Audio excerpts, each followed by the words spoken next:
The desert sun beat down mercilessly on the wooden platform where Clara Rose stood, wrists bound, chin raised in defiance. Around her, the men of Copper Creek shouted numbers like she was livestock. $20, $50, $100. Each bid was a knife to her dignity. Each leer a reminder that in 1878, Arizona, a woman who dared wear trousers had committed an unforgivable sin. The auctioneer's gavel was about to fall when a voice cut through the chaos like a bullet, deep, controlled, and absolutely furious. $200. Every head turned. The crowd parted. And Clara's fate changed forever. Before we begin Clara's incredible journey from captive to queen of her own destiny, drop a comment telling me what city you're watching from. I want to see how far this story travels. Now, let's dive into the heat and dust of 1878 Arizona. The morning Clara Rose's life shattered started like any other, with defiance. She'd woken before dawn in the cramped boarding house room she'd rented with the last of her money, pulled on her brother's old trousers, buckled her gun belt, and headed out to hunt rabbits in the scrubland outside Copper Creek. The pants weren't a statement, they were practical. A woman couldn't ride properly in skirts, couldn't move freely, couldn't defend herself when the desert showed its teeth. But Copper Creek, Arizona wasn't interested in practicality. The town had grown fat on copper mining and cattle, its streets choked with fortune seekers, gamblers, and men who believed the West was theirs to claim, including its women. Clara had arrived 3 weeks ago, tired and desperate, fleeing San Francisco and secrets she couldn't outrun forever. She'd hoped to disappear into the vastness of the territory, find work, start over. Instead, she'd found Sheriff Tobias Maddox. He'd stopped her on Main Street that first day, his star glinting in the brutal sun, his eyes crawling over her like flies on meat. "Ma'am, we got laws about decent dress in this town." Claire had met his gaze without flinching.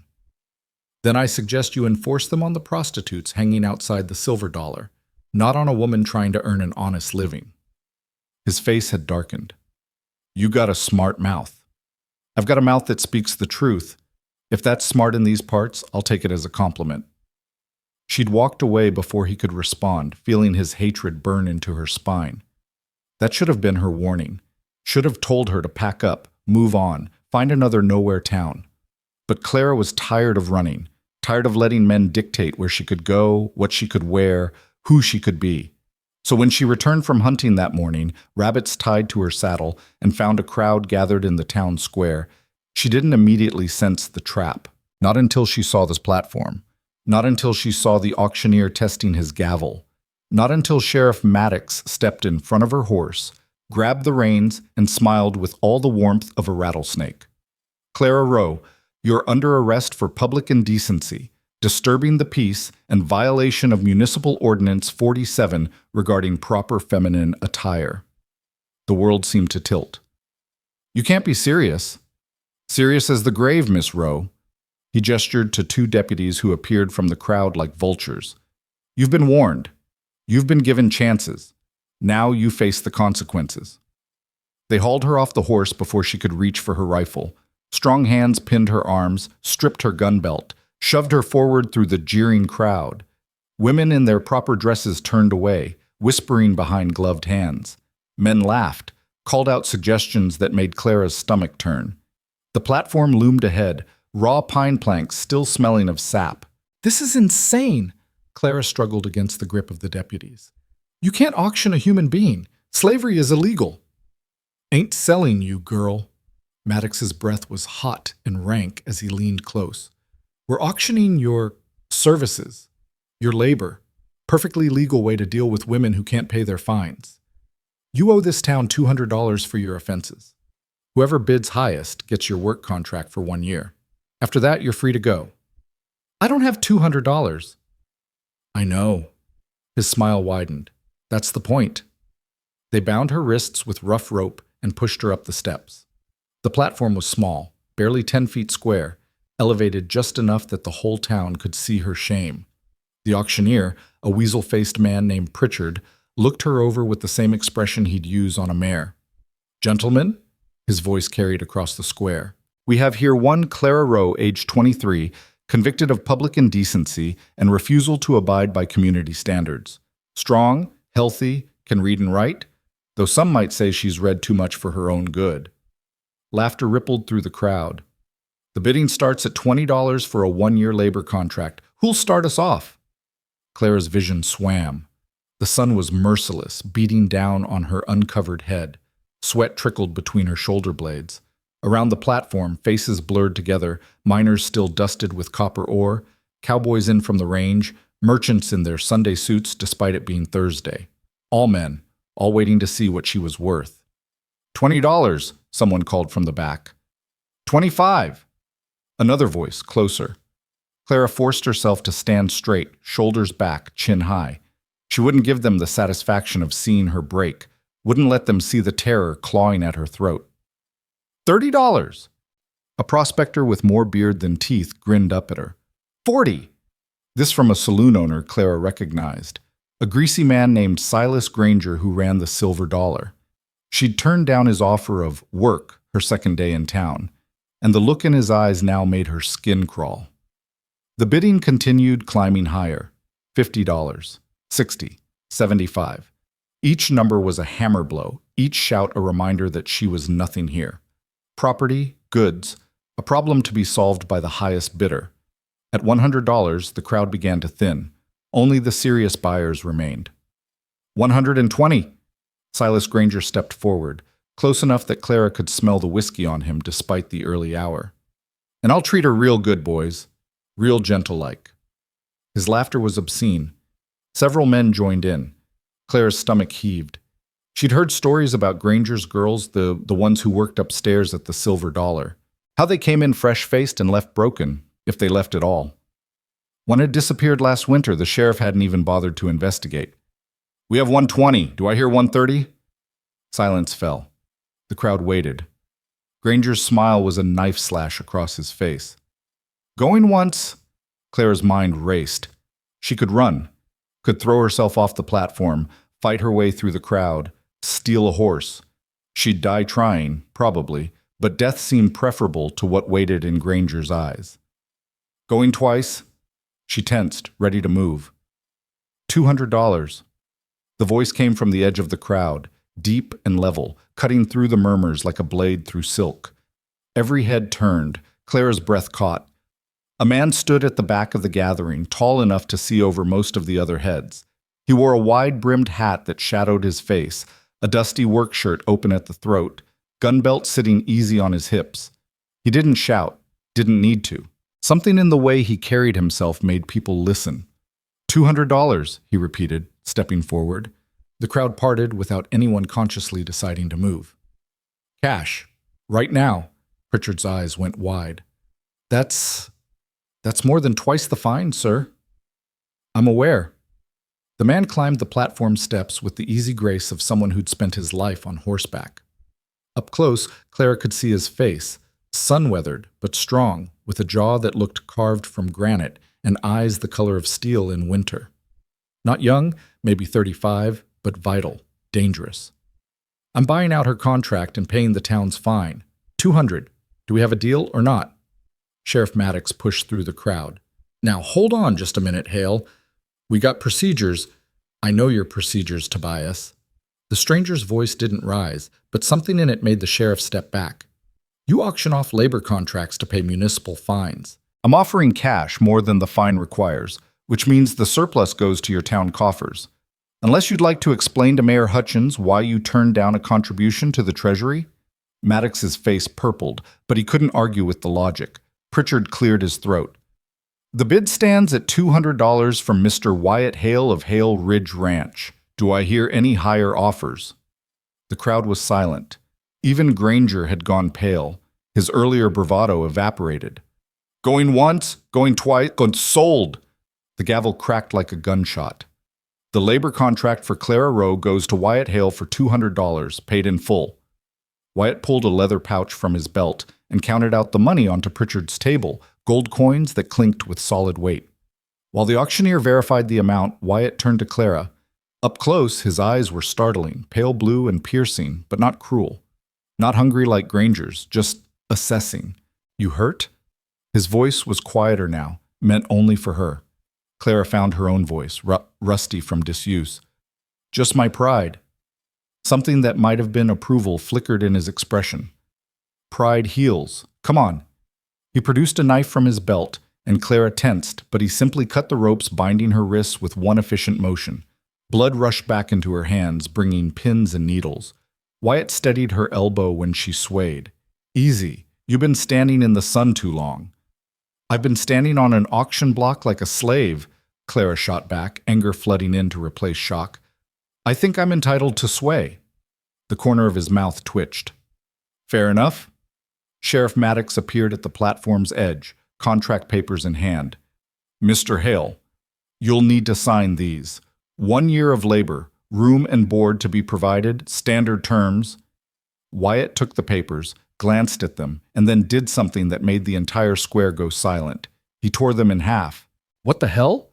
Maddox sputtered. I paid her fine, Wyatt said calmly. That makes us square with the law. The rest of this, he gestured at the torn papers, is between me and Miss Rowe. Not you, not this town, private business. You can't just... I can, and I did. Wyatt's hand moved to rest casually on his gun belt, not threatening, just present. The lady's fine is paid. She's free to go. Unless you want to tell me I don't have the right to tear up my own property? The way he said property dripped with contempt. Maddox looked like he wanted to argue, but something in Wyatt's stance made him think better of it. This ain't over, Hale. From where I'm standing, it is. Wyatt turned his back on the sheriff, a deliberate insult, and offered Clara his arm. Miss Rowe, your horse and belongings were confiscated, I assume. They took my rifle, my father's rifle. The loss of it hurt almost as much as the humiliation. It was the only thing she had left from her old life, before everything went wrong. Wyatt's jaw tightened. Where? Sheriff's office, probably. Without another word, Wyatt guided her off the platform and through the crowd. People scrambled out of his way. Clara's legs felt like water, but she forced herself to walk upright, matching his stride. She wouldn't give them the satisfaction of seeing her collapse. The sheriff's office sat at the corner of Main and Copper Street, a squat adobe building with barred windows. Wyatt pushed through the door without knocking. Inside, a deputy jumped up from behind a desk.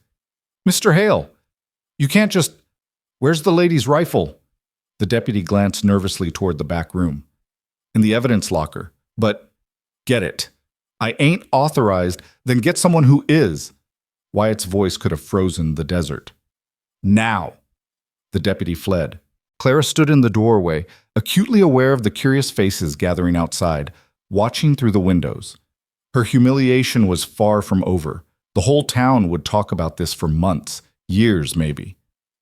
Why are you doing this? She asked quietly. Wyatt didn't look at her, his attention fixed on the back room where sounds of frantic searching emanated.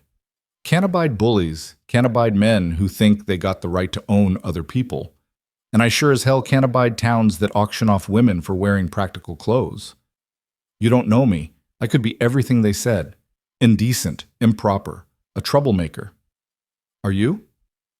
Clara considered lying, then decided she owed him honesty. I'm not indecent, but I am improper by their standards, and I've definitely caused my share of trouble. Good. Now he did look at her, and she saw something unexpected in those cold eyes. Respect. World's got enough proper, quiet women. Needs more troublemakers. Before Clara could respond, the deputy returned, her rifle held awkwardly in his arms like it might bite him. It was a Winchester 73, worn but well-maintained, the stock carved with her father's initials. Clara took it, ran her hands over the familiar wood. Thank you. It's your property, Wyatt said simply. No thanks needed. They left the sheriff's office to find a crowd had gathered, 50 or more people blocking the street. At the front stood Silas Granger, his face twisted with fury. You got no right, Hale, he shouted. I was bidding fair and square. You can't just come in here and... And what, Silas? Wyatt's voice was dangerously soft. Outbid you. Use legal tender to purchase something being legally auctioned? Which part bothers you? That I followed the rules or that you didn't get to add another girl to your collection upstairs? Granger's hand moved toward his gun. Faster than Clara could track, Wyatt's own pistol was out and leveled. He hadn't even seemed to move. Just suddenly the weapon was there, steady as stone. Don't! One word, final as a grave. The street held its breath. Slowly, very slowly, Granger's hand moved away from his weapon. This ain't finished. Yes, it is. Wyatt holstered his gun with the same impossible speed. Miss Rowe's business with this town is concluded. She's under my protection now. Anyone has a problem with that, they can ride out to Hale Ridge and take it up with me. Fair warning, I don't lose arguments often. He turned to the crowd, and Clara saw something shift in his expression. The cold fury melted into something harder to define. When he spoke again, his voice carried to every corner of the street. I've been ranching in this territory for 15 years. I employ 30 men, I pay my taxes, and I keep my business clean. I've watched Copper Creek grow from a mining camp to a town, and mostly I've kept my mouth shut about how you run things. But this, he gestured at the auction platform still standing in the square, this is a disgrace. Mayor Hutchins, a portly man with impressive mutton chops, cleared his throat. Now, Wyatt, we have ordinances. You have ordinances designed to control and humiliate women. Wyatt cut him off. This isn't about decency. It's about power. And any man who needs to auction off a woman to feel powerful isn't much of a man at all. Shocked murmurs rippled through the crowd. Women's eyes went wide. Men's faces darkened. Wyatt continued, each word deliberate as a hammer strike. Miss Rowe can wear whatever the hell she wants on my ranch. Trousers, dresses, union suit, and suspenders for all I care. She's a free woman, and any law that says otherwise can rot in the desert sun, along with the small-minded fools who wrote it. The silence that followed was absolute. Then, from somewhere in the crowd, a woman laughed, short and sharp, and almost shocked by her own daring. Another joined her, then another. Within moments, a ripple of approval spread through the female half of the gathered crowd, subtle but unmistakable. The men looked uncertain, authority challenged in a way they hadn't anticipated. Wyatt tipped his hat to the women, ignored the men entirely, and turned to Clara. Miss Rowe, I have a horse tied up at the livery. If you'd care to ride out of this cesspit with me, I'd be honored to have your company. Clara's throat was tight. She'd spent 3 weeks in Copper Creek feeling like prey, hunted and cornered. Now this stranger, this rancher with ice-chip eyes and a spine of iron, had torn apart their carefully constructed trap and offered her a way out. She should be suspicious, should question his motives, should wonder what he really wanted from her. But right now, with the sun beating down and the crowd watching and her dignity hanging by a thread, all she could feel was desperate, overwhelming relief. Lead the way, she managed. They walked together down Main Street, past the general store and the assayer's office, past the Silver Dollar where Granger's girls watched from upstairs windows with something like hope in their eyes. At the livery, Wyatt's horse waited, a magnificent bay gelding with intelligent eyes and a coat that gleamed like polished mahogany. This is Smoke, Wyatt said, untying the reins. He's got a steady temperament, and he doesn't spook easy. You can ride him if I can ride my own horse, Clara said. Then, realizing how that sounded, if I still have one. Your mare's in the livery. I paid your boarding fees when I paid your fine. Clara stared at him. Why? Already told you, can't abide bullies. He swung into the saddle with easy grace. You want to stay in Copper Creek? That's your right. But if you want to put some distance between yourself and Sheriff Maddox, Hale Ridge is about 2 hours northwest. I'm offering you honest work, fair wages, and a place where you can wear trousers without ending up on an auction block. What kind of work? I need a bookkeeper. My current one is 73 years old and his eyesight's going. You said you can read and write. Can you cipher? I can manage accounts, inventory, correspondence. Clara's education had been one of the few gifts her father had given her before he died. I worked in a trading company in San Francisco for 2 years. Something flickered in Wyatt's expression. Curiosity, maybe, about why a woman with that kind of experience was running from San Francisco to the Arizona desert. But all he said was, then you're qualified. Pay is $30 a month plus room and board. You work as long as you want, leave when you want. No contracts, no obligations beyond the work itself. It was too good. Had to be a trap. And what else would I owe you? His eyes went flat and cold. Nothing. I'm offering employment, Miss Rowe, not purchasing a mistress. Any man on my ranch who suggests otherwise will be collecting his teeth off the ground before he finishes the sentence. That clear enough for you? Clara searched his face for deception and found only weary honesty. This man had seen something that enraged him, a woman being sold like livestock, and he'd stepped in to stop it. Nothing more complicated than that. At least, that's what she wanted to believe. Clear enough? She said finally. I accept. Good. He nodded toward the livery. Get your horse. We're burning daylight. The ride to Hale Ridge took them through country that made Clara's heart ache with its raw beauty. They left Copper Creek behind, following a trail that wound through scrubland dotted with sage and creosote, past rock formations carved by wind and time into fantastic shapes. Mountains rose in the distance, purple against the blue sky. For the first hour, they rode in silence. Clara kept stealing glances at Wyatt, trying to understand the man who'd just upended her life. He sat his horse like he was born in the saddle, relaxed but alert, his eyes constantly scanning the terrain. Not nervous, just aware, like a predator who knew other predators might be hunting. Why Hale Ridge? She asked finally, breaking the silence. Seems like an isolated spot for a ranch. That's exactly why. He pointed northwest, where a long ridge of red rock rose against the horizon. Water flows down from those hills year-round. Good grazing, natural shelter, and enough distance from town that I don't have to deal with their politics unless I choose to. You don't like Copper Creek much. I don't like what it's becoming. Used to be a rough place, but fair. Now it's getting civilized, and civilization seems to bring out the worst in people. They start making rules about how folks should dress, how they should talk, who they should love, all of it designed to keep certain people in their place. Clara heard something in his voice, old pain, carefully controlled. You sound like you have experience with that. His jaw tightened. For a moment she thought he wouldn't answer. Then, I had a sister, younger than me by 3 years, beautiful, smart, willful as a wildcat. She fell in love with the Chiricahua man she met while visiting friends in New Mexico. Wanted to marry him. Our parents forbade it. The town where we lived, this was back in Texas, they called her a whore, a squaw lover, worse things. She didn't care, said love was love, and anyone who couldn't see that was blind. He paused, and Clara saw his hands tighten on the reins. They killed her for it, strung her up from a cottonwood tree and called it justice. Said she was corrupting public morals. The man she loved tried to save her, got shot for his trouble. Nobody was ever arrested. Nobody paid for what they did. God, Clara breathed. I'm sorry.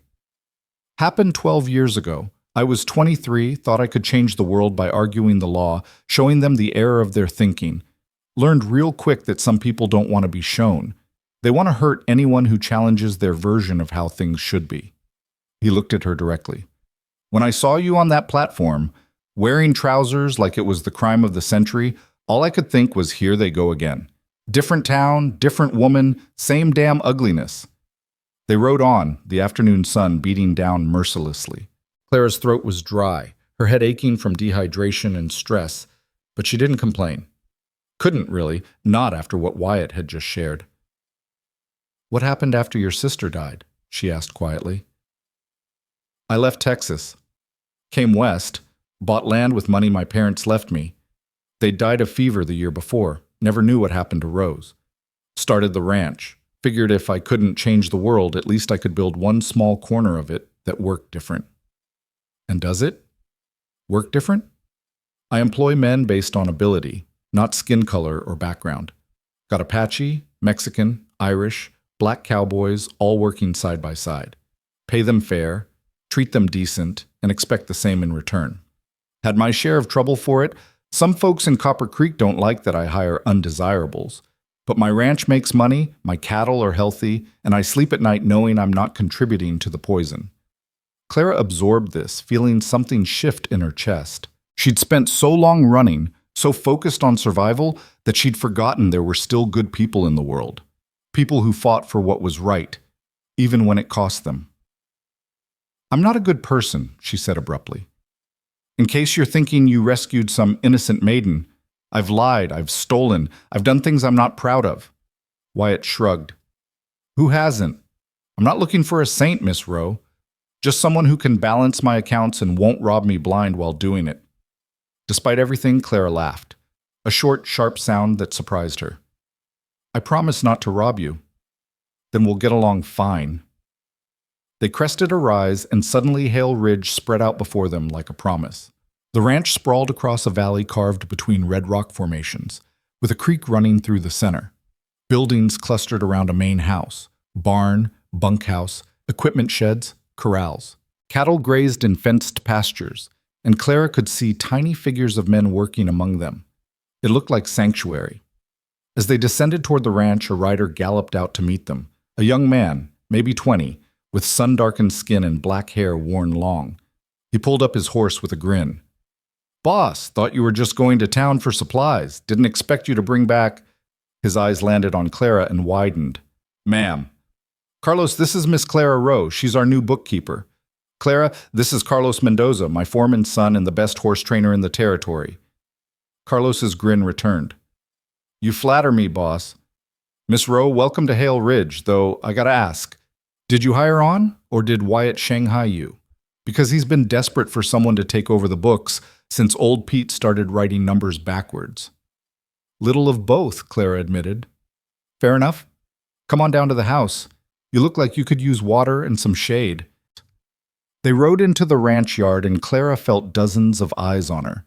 Cowboys paused in their work, watching with undisguised curiosity as Wyatt helped her dismount. She felt acutely conscious of her dusty trousers, her sweat-stained shirt, her tangled hair. Wyatt must have sensed her discomfort. Boys, he called out, his voice carrying across the yard. This is Miss Clara Rowe. She's the new bookkeeper, and she's under my personal protection. Anyone gives her trouble answers to me. We clear?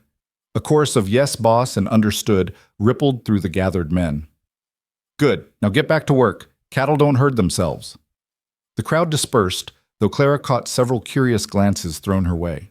She followed Wyatt to the main house, a sprawling adobe structure with a wide porch and carved wooden shutters. Inside it was blessedly cool, the thick walls keeping out the worst of the heat. Offices through here. Wyatt led her down a hallway lined with paintings, desert landscapes, horses, one portrait of a young woman with laughing eyes that must be his sister. The office was chaos, papers stacked everywhere, ledgers piled haphazardly, ink-stained receipts scattered like autumn leaves. An elderly man dozed in a chair by the window, spectacles sliding down his nose. Pete, Wyatt said gently. We've got company. Pete jerked awake, blinking rheumy eyes. Wyatt? That you, boy? Can't see worth a damn in this light? It's me. And this is Clara Rowe. She's taking over the bookkeeping. Thank the Lord, Pete breathed. No offense, boss, but I've been telling you for months I can't keep up with this anymore. My eyes give out around noon, and these numbers just swim together like tadpoles in a creek. Clara surveyed the disaster with a practiced eye. How behind are you?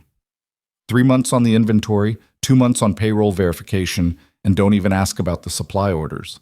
They're somewhere under that pile of receipts, I think. I'll need a few days to sort through all this. Take a week, Wyatt said. Take 2 if you need it. Just make sense of it eventually. Pete struggled to his feet, gathering his few personal belongings. Miss Rowe, you're an angel of mercy. Wyatt, I'll be in the bunkhouse if you need me for anything that don't involve reading or writing. After Pete shuffled out, Clara turned to Wyatt.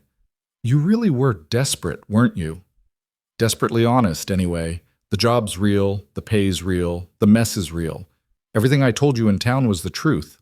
And the room and board? You'll stay in the guest room upstairs until we can build you proper quarters.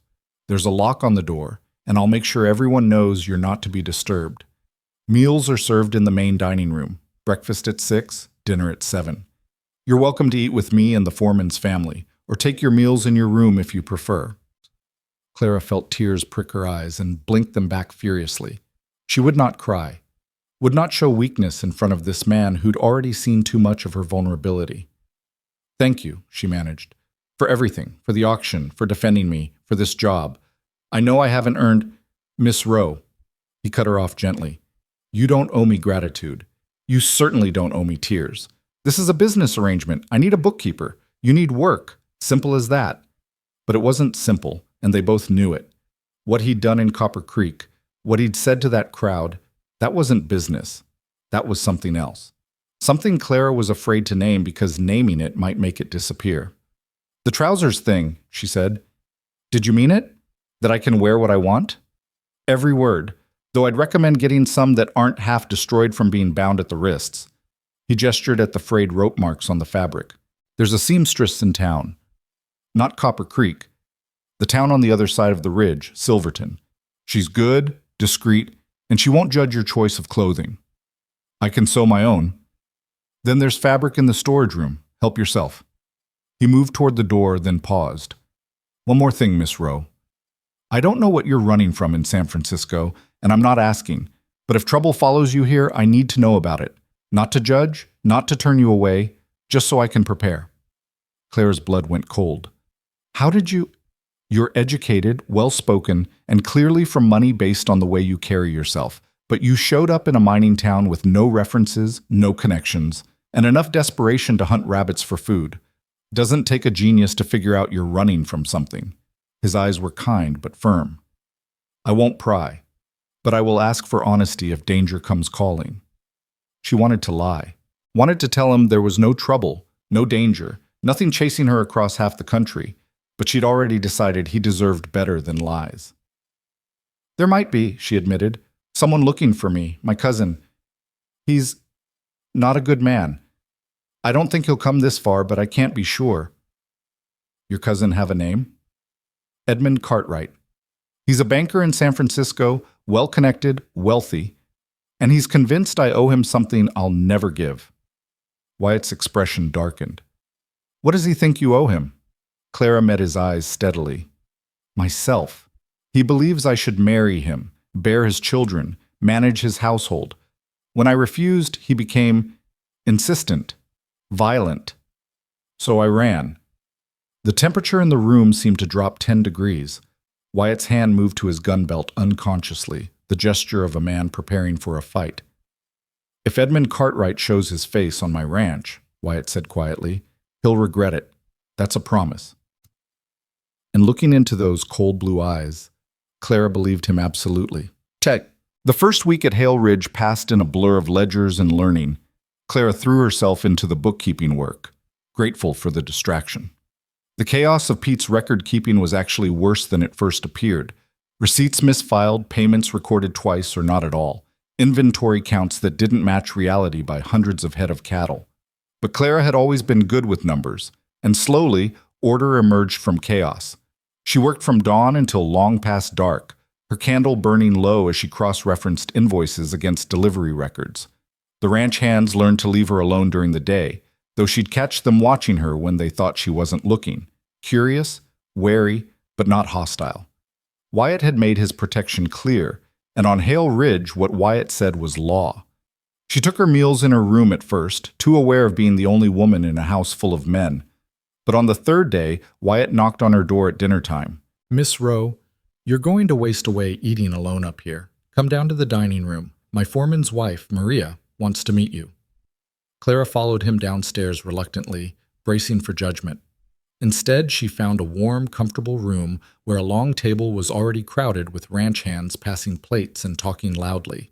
At the head sat a woman in her 50s with kind eyes and work-roughened hands. Miss Rowe! Maria stood, wiping her hands on her apron. Please, sit. You must be starving after all that work. Wyatt tells me you've been living on bread and cheese in your room like some kind of hermit. I didn't want to impose. Nonsense. You work here, you eat here. That's how family operates. Family. The word hit Clara like a fist to the chest. She hadn't had a family since her father died 5 years ago. Hadn't realized how much she'd missed it until this loud, laughing group of cowboys made room for her at their table without question. She sat, accepted a plate piled high with beef and beans and fresh bread, and for the first time in months, she ate until she was full. After dinner, as the men drifted off to evening chores or the bunkhouse, Maria cornered Clara by the kitchen. I'm glad you're here, the older woman said quietly. Wyatt needs someone with a good head on their shoulders to manage the books. But more than that, he needs, well, he's been alone too long, buried himself in this ranch, in fighting other people's battles. Maybe you can remind him there's more to life than work and old pain. I'm just the bookkeeper. Maria's smile was knowing. If you say so, dear. But I saw how he looked at you when he thought you weren't watching. Haven't seen that look in his eyes since Rose died. Before Clara could respond, Wyatt appeared in the doorway. Maria, stop matchmaking. You're going to scare off the best bookkeeper I've ever had. Bah! I'm just welcoming the girl properly. Clara excused herself and fled upstairs, her cheeks burning. She couldn't afford to think about Wyatt Hale as anything more than an employer. Couldn't afford to hope.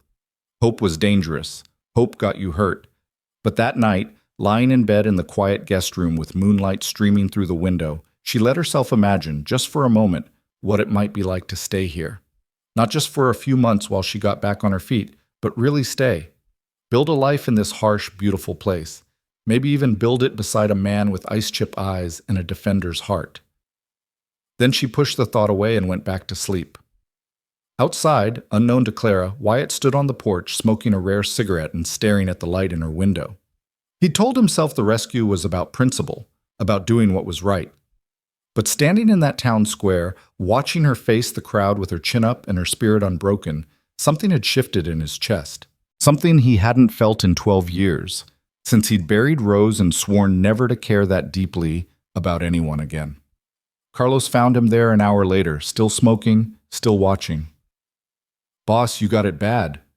I got nothing. She's an employee. Right, and I'm the Queen of England. You want my advice? Not particularly. Tell her how you feel before someone else does. The boys are already half in love with her. She called Rodriguez an idiot for mismarking the supply shed inventory, and he's been walking around with hearts in his eyes ever since. Wyatt crushed out the cigarette. She's running from something. Last thing she needs is her employer making things complicated. Maybe. Or maybe what she needs is someone to give her a reason to stop running. Carlos left, and Wyatt stood alone in the darkness, knowing his foreman's son was right and hating it. Because the last time he'd cared about someone, the last time he'd let himself believe in possibility, the world had taken her away in the cruelest way imaginable. He wouldn't survive that again. Better to keep his distance, keep things professional. Protect Clara from the world but not drag her into his damaged heart. It was the smart choice, the safe choice. The light in her window finally went dark, and Wyatt went inside, already knowing that smart and safe didn't stand a chance against what he was starting to feel. The second week brought the first real test of Clara's place at Hale Ridge, though it started innocently enough with a broken wagon wheel and a shortage of nails. She'd been working through the supply inventory when she discovered the discrepancy. 3 separate orders for construction materials that had been paid for but never fully delivered. The amounts were small enough to miss individually, but together they added up to nearly $100. Someone was skimming from the ranch, and they'd been doing it for months. Clara found Wyatt in the barn, working alongside Carlos to shoe a stubborn mare. He looked up when she approached, wiping sweat from his forehead with the back of his hand. Even dusty and disheveled, he carried himself with that same quiet authority that had stopped a crowd in Copper Creek. "Miss Rowe, something wrong?" She handed him the ledger, pointing to the marked entries. "Someone's been stealing from you. Look at these supply orders from Copper Creek Mercantile. You paid for 200 pounds of nails in March, but the delivery receipt only shows 150 pounds received. Same pattern with lumber, rope, even grain for the horses. Small amounts each time, but it adds up." Wyatt's expression darkened as he studied the numbers. Carlos leaned over his shoulder, whistling low. "That's Henry Thompson's signature on the receipts," Carlos said. "He does our supply runs to town every month." "Where's he now?" Wyatt's voice was deceptively calm, but Clara recognized the steel beneath it. "Out with the western herd. Won't be back until tomorrow." "Then tomorrow we'll have a conversation." Wyatt handed the ledger back to Clara. "Good catch. Pete's eyes wouldn't have spotted this even on his best day." "What will you do to him?" Clara asked, then immediately regretted the question. It wasn't her business how Wyatt ran his ranch, but Wyatt didn't seem bothered by the inquiry. "Depends on why he did it. If he's got debts, problems, something I can help with, we'll work it out and he'll pay back what he took. If he's just greedy," his eyes went cold, "he'll leave Hale Ridge with nothing but the horse he rode in on and a warning that if I catch him stealing from anyone else in this territory, we'll have more than words." Carlos nodded approvingly. "Fair enough. Though I gotta say, boss, it's gonna sting. Henry's been with us 3 years, which makes it worse, not better. 3 years of trust, and he threw it away for a few dollars. Wyatt turned back to Clara. You did good work finding this. Thank you. The praise warmed her more than it should have. Clara retreated to the office, trying to ignore the way her heart had jumped when Wyatt's eyes met hers. She was being foolish. He was her employer, nothing more. The rescue in Copper Creek had been about principle, and his kindness now was simple decency. Reading anything else into it was the kind of mistake that led to heartbreak.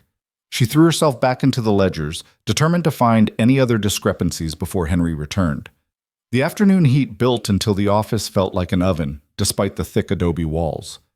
Clara's dress, she'd finally sewn herself a simple work dress from fabric in the storage room, though she still wore trousers underneath for practicality, stuck to her back with sweat. A knock on the door made her look up. Maria stood in the doorway with a pitcher of lemonade and 2 glasses. You'll die of thirst in here working like that, the older woman said, setting the pitcher on the desk. Take a break. The numbers will still be there in 10 minutes. Clara accepted a glass gratefully, the tart sweetness cutting through the dust in her throat. Thank you. Maria settled into the chair across from her, studying Clara with those knowing eyes. You found the thief, I hear. Word travels fast. On a ranch, everything travels fast. The boys are placing bets on whether Wyatt will just fire Henry or actually shoot him. He wouldn't, Clara started, then stopped. She actually didn't know what Wyatt would do, didn't know him well enough, despite the intimacy of what they'd already shared. He won't shoot him, Maria said with certainty. Wyatt's got a temper, but he's not cruel. He'll give Henry a chance to explain, and if the explanation's good enough, he'll find a way to make it right. That's who he is. Always trying to save people, even when they don't deserve it. There was something in Maria's tone that made Clara look up sharply. You sound like you disapprove. Not disapprove, worry. Maria refilled both their glasses. Wyatt's been carrying the weight of the world since his sister died. Takes responsibility for every wrong he sees, fights every battle that comes his way. It's admirable, but it's also exhausting. He's going to wear himself down to nothing if he doesn't learn to let some things go. Maybe some battles are worth fighting. Maybe. But you can't save everyone, Clara. Sometimes you have to choose, save yourself or save the world. Wyatt hasn't learned that yet. Hasn't learned that it's okay to want something for himself instead of always being the hero for everyone else. Clara felt heat rise in her cheeks. I don't know why you're telling me this. Don't you? Maria's smile was gentle. I've seen how you look at him when you think no one's watching, and I've seen how he looks at you, 2 broken people circling each other, both too scared to admit they might want the same thing. I'm not broken. Everyone who ends up at Hale Ridge is broken in some way. That's why Wyatt hires them. He recognizes the damage because he carries his own. Maria stood, collecting the empty glasses. I'm not trying to push you into anything, dear. Just suggesting that maybe, if 2 broken pieces fit together right, they might make something whole. After Maria left, Clara sat alone in the quiet office, staring at the ledgers without seeing them. She'd come to Hale Ridge to hide, to survive, to rebuild some kind of life from the wreckage of San Francisco. She hadn't come looking for connection, for possibility, for anything resembling hope. But hope had a way of sneaking up on you when you weren't looking. The sound of hoofbeats outside broke her reverie. Clara moved to the window and saw a group of riders approaching from the south. Not ranch hands, their postures were too rigid, too formal. Her stomach clenched with instinctive fear. She found Wyatt on the porch, already watching the approaching riders with narrowed eyes. Carlos stood beside him, hand resting casually on his gun. You expecting company, boss? Carlos asked quietly. No, and I don't like uninvited guests. The riders drew closer, and Clara's breath caught. Leading them was Sheriff Maddox, his face set in grim satisfaction. Beside him rode 3 men she didn't recognize, all wearing badges. Behind them came 2 more riders, and one of them, Clara's world tilted. Edmund Cartwright sat his horse like he owned it, every inch the wealthy banker even in travel-stained clothes. His face was the same as she remembered, handsome in a cold way, with calculating eyes and a smile that never reached them. He'd found her. After months of running across 1,000 miles of country, he'd actually found her. Stay behind me, Wyatt said quietly, and Clara realized she'd moved to his side without thinking. The riders pulled up in the ranch yard, dust rising around them. Sheriff Maddox dismounted, his expression smug. "Afternoon, Hale. Sorry to disturb your hospitality, but we've got official business." He gestured to the other badge wearers. "This here's Deputy Marshal Crawford and his men from the territorial office. They're looking for a fugitive." "That's so?" Wyatt's voice was ice. "And what's this fugitive wanted for?" Edmund dismounted, brushing dust from his expensive coat. When he spoke, his voice was cultured, educated, the kind that commanded boardrooms and courtrooms. "Theft, Mr. Hale. And fraud. The woman you're harboring, Clara Rowe, though that may not be her real name, stole $10,000 from my bank in San Francisco and fled before she could be arrested." The lie was delivered so smoothly, with such confidence, that Clara almost believed it herself for a moment. "That's not true," she said, stepping forward despite Wyatt's warning hand on her arm. "Edmund, you know that's not true." Edmund's eyes found hers, and the look in them made her skin crawl, possessive, triumphant, cold. "Clara, I've been so worried about you. When you disappeared, I feared the worst. But then I heard rumors of a woman matching your description in Arizona, and I knew I had to come personally to ensure your safe return." "Safe return?" Clara's voice shook with fury. "I left because you wouldn't take no for an answer, because you locked me in my own room when I refused to marry you, because you told me I had no choice, that you owned me."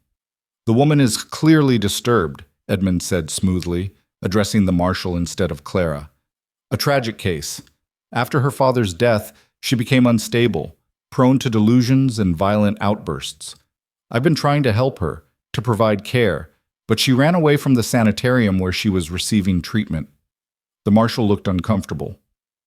"Mr. Cartwright brought documentation, Mr. Hale. Medical certificates, witness statements, a warrant for her arrest on theft charges. Seems pretty clear-cut." "Does it?" Wyatt's voice could have frozen the sun. "Because from where I'm standing, it looks like a man who's tracked down a woman who doesn't want to be found, armed himself with bought and paid for paperwork, and is trying to use the law to kidnap her." Maddox bristled. "That's a serious accusation, Hale. And yet I notice you brought Cartwright here without any advance warning, without giving Miss Rowe a chance to defend herself, almost like you've already decided she's guilty. The evidence is clear. The evidence is paper, and paper can say anything if you pay the right people to write it." Wyatt moved to stand fully in front of Clara, his body a wall between her and Edmund. "I've known Clara Rowe for 2 weeks. In that time, she's proven herself honest, capable, and trustworthy. She found theft in my own accounts when she didn't have to, could have kept quiet and let it continue. That's not the action of a thief." Edmund's smile thinned. "With respect, Mr. Hale, 2 weeks of acquaintance hardly qualifies you to judge her character. I've known Clara for years. I know what she's capable of." "I'm sure you do," Wyatt said softly, and something in his tone made Edmund's smile disappear entirely. "Just like I'm sure those medical certificates and witness statements would fall apart under any real scrutiny. How much did you pay for them, Cartwright? How many people did you threaten or bribe to sign their names to lies?" "How dare you?" "I dare because I've seen this before."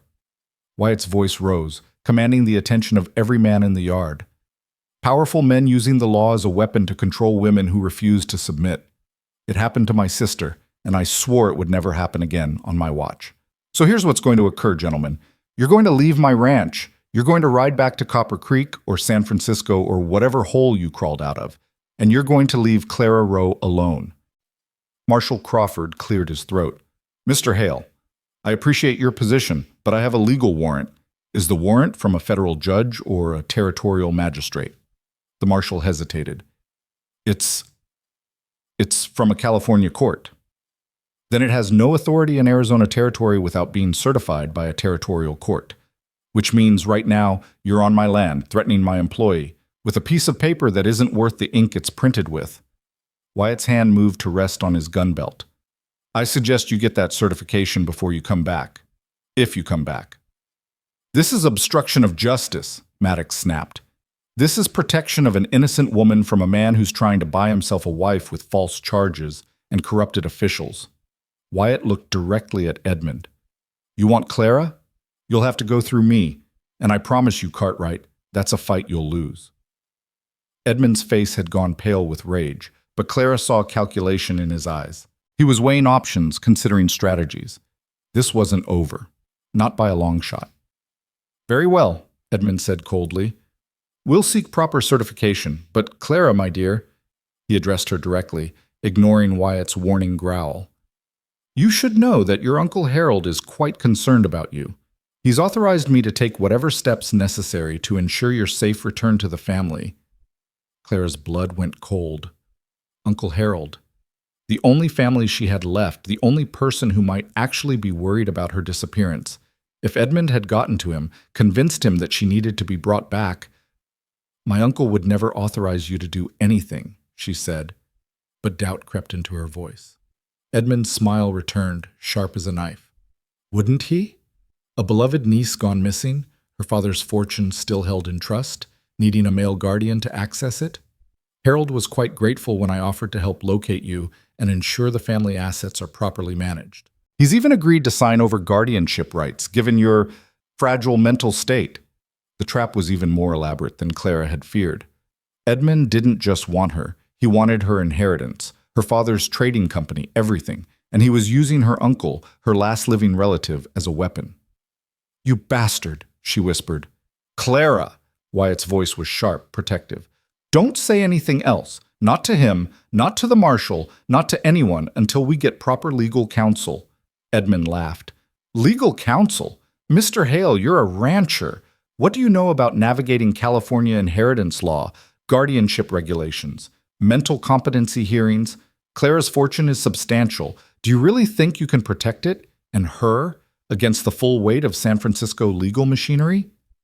I think I'll die trying, Wyatt said flatly, and I've got resources you might not anticipate. Now get off my land before I have my men escort you off at gunpoint. For a moment, the tension was so thick Clara could barely breathe. Edmund's hand moved toward his coat pocket, and instantly 20 ranch hands appeared from seemingly nowhere, all armed, all watching with hard eyes. Carlos had moved to flank Wyatt's right side. Boss says leave, you leave. Simple as that. Marshal Crawford held up his hands. Gentlemen, let's not escalate this. Mr. Cartwright, we'll seek proper certification through territorial courts. Mr. Hale, I appreciate your cooperation. I'm not cooperating. I'm tolerating your presence on my land for approximately 30 more seconds, and then my tolerance runs out. The marshal nodded slowly, mounting his horse. Fair enough. But Mr. Hale, understand that if the warrant is properly certified, I will have to arrest Miss Rowe. That's not a threat. It's the law. Then make sure the warrant is legitimate before you try, because if you come back with more falsified papers and bought testimony, you'll find out exactly how uncooperative I can be. The lawmen turned their horses, clearly eager to leave before the situation exploded. But Edmund lingered, his eyes locked on Clara with an intensity that made her want to run. This isn't over, Clara, he said quietly. You can hide behind your rancher for now, but eventually you'll run out of places to run. And when you do, I'll be waiting. We're meant to be together. You've always known that. Your father promised you to me before he died, and I always collect on promises. My father would never... Your father owed me $50,000, dear. The marriage was his way of settling the debt. So you see, this isn't about love or choice. It's about honor, obligation, and the fact that you've been mine since the day your father signed that agreement. He smiled, and it was the most terrifying expression Clara had ever seen. Run all you want, all you hide in the desert. Play rancher with your cowboy knight. But in the end, you'll come back to me. They always do. Wyatt moved so fast, Clara barely saw it.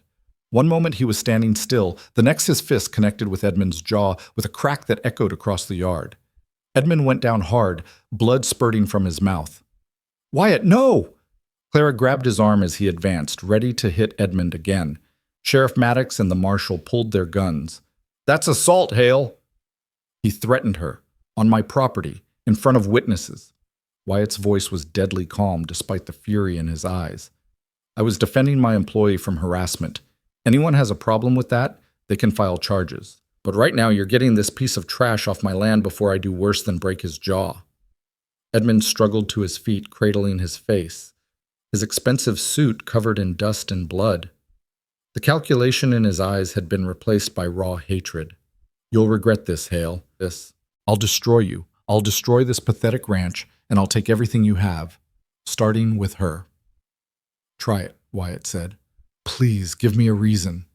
The marshal and his men practically dragged Edmund to his horse. Maddox lingered, his face twisted with frustration. You're making powerful enemies, Hale. I've had powerful enemies before. They're all either dead or broken. Cartwright will join them if he's smart enough to push this. After the riders disappeared in a cloud of dust, silence fell over the ranch yard. Clara realized she was shaking, her hands clutched so tight her nails dug into her palms. The confrontation she'd feared for months had finally happened, and somehow it was worse than her nightmares. Wyatt turned to her, and the fury in his expression melted into concern. Clara, he's right. Her voice was barely a whisper. I've brought this to your door. Edmund won't stop. He'll get his certifications, he'll bribe whoever he needs to bribe, and he'll come back with enough legal authority that you won't be able to turn him away. And when he does, when he takes me, she couldn't finish the sentence. He's not taking you anywhere, Wyatt said firmly. I meant what I said. He'll have to go through me. You can't fight the law forever. You can't fight my uncle's guardianship claim, my father's debts, all of it. Edmund's right about that too. I'm drowning in legal complications you can't possibly understand. Then we'll find someone who does understand. We'll get lawyers, fight this properly. With what money? Clara's laugh was bitter. I have nothing, Wyatt.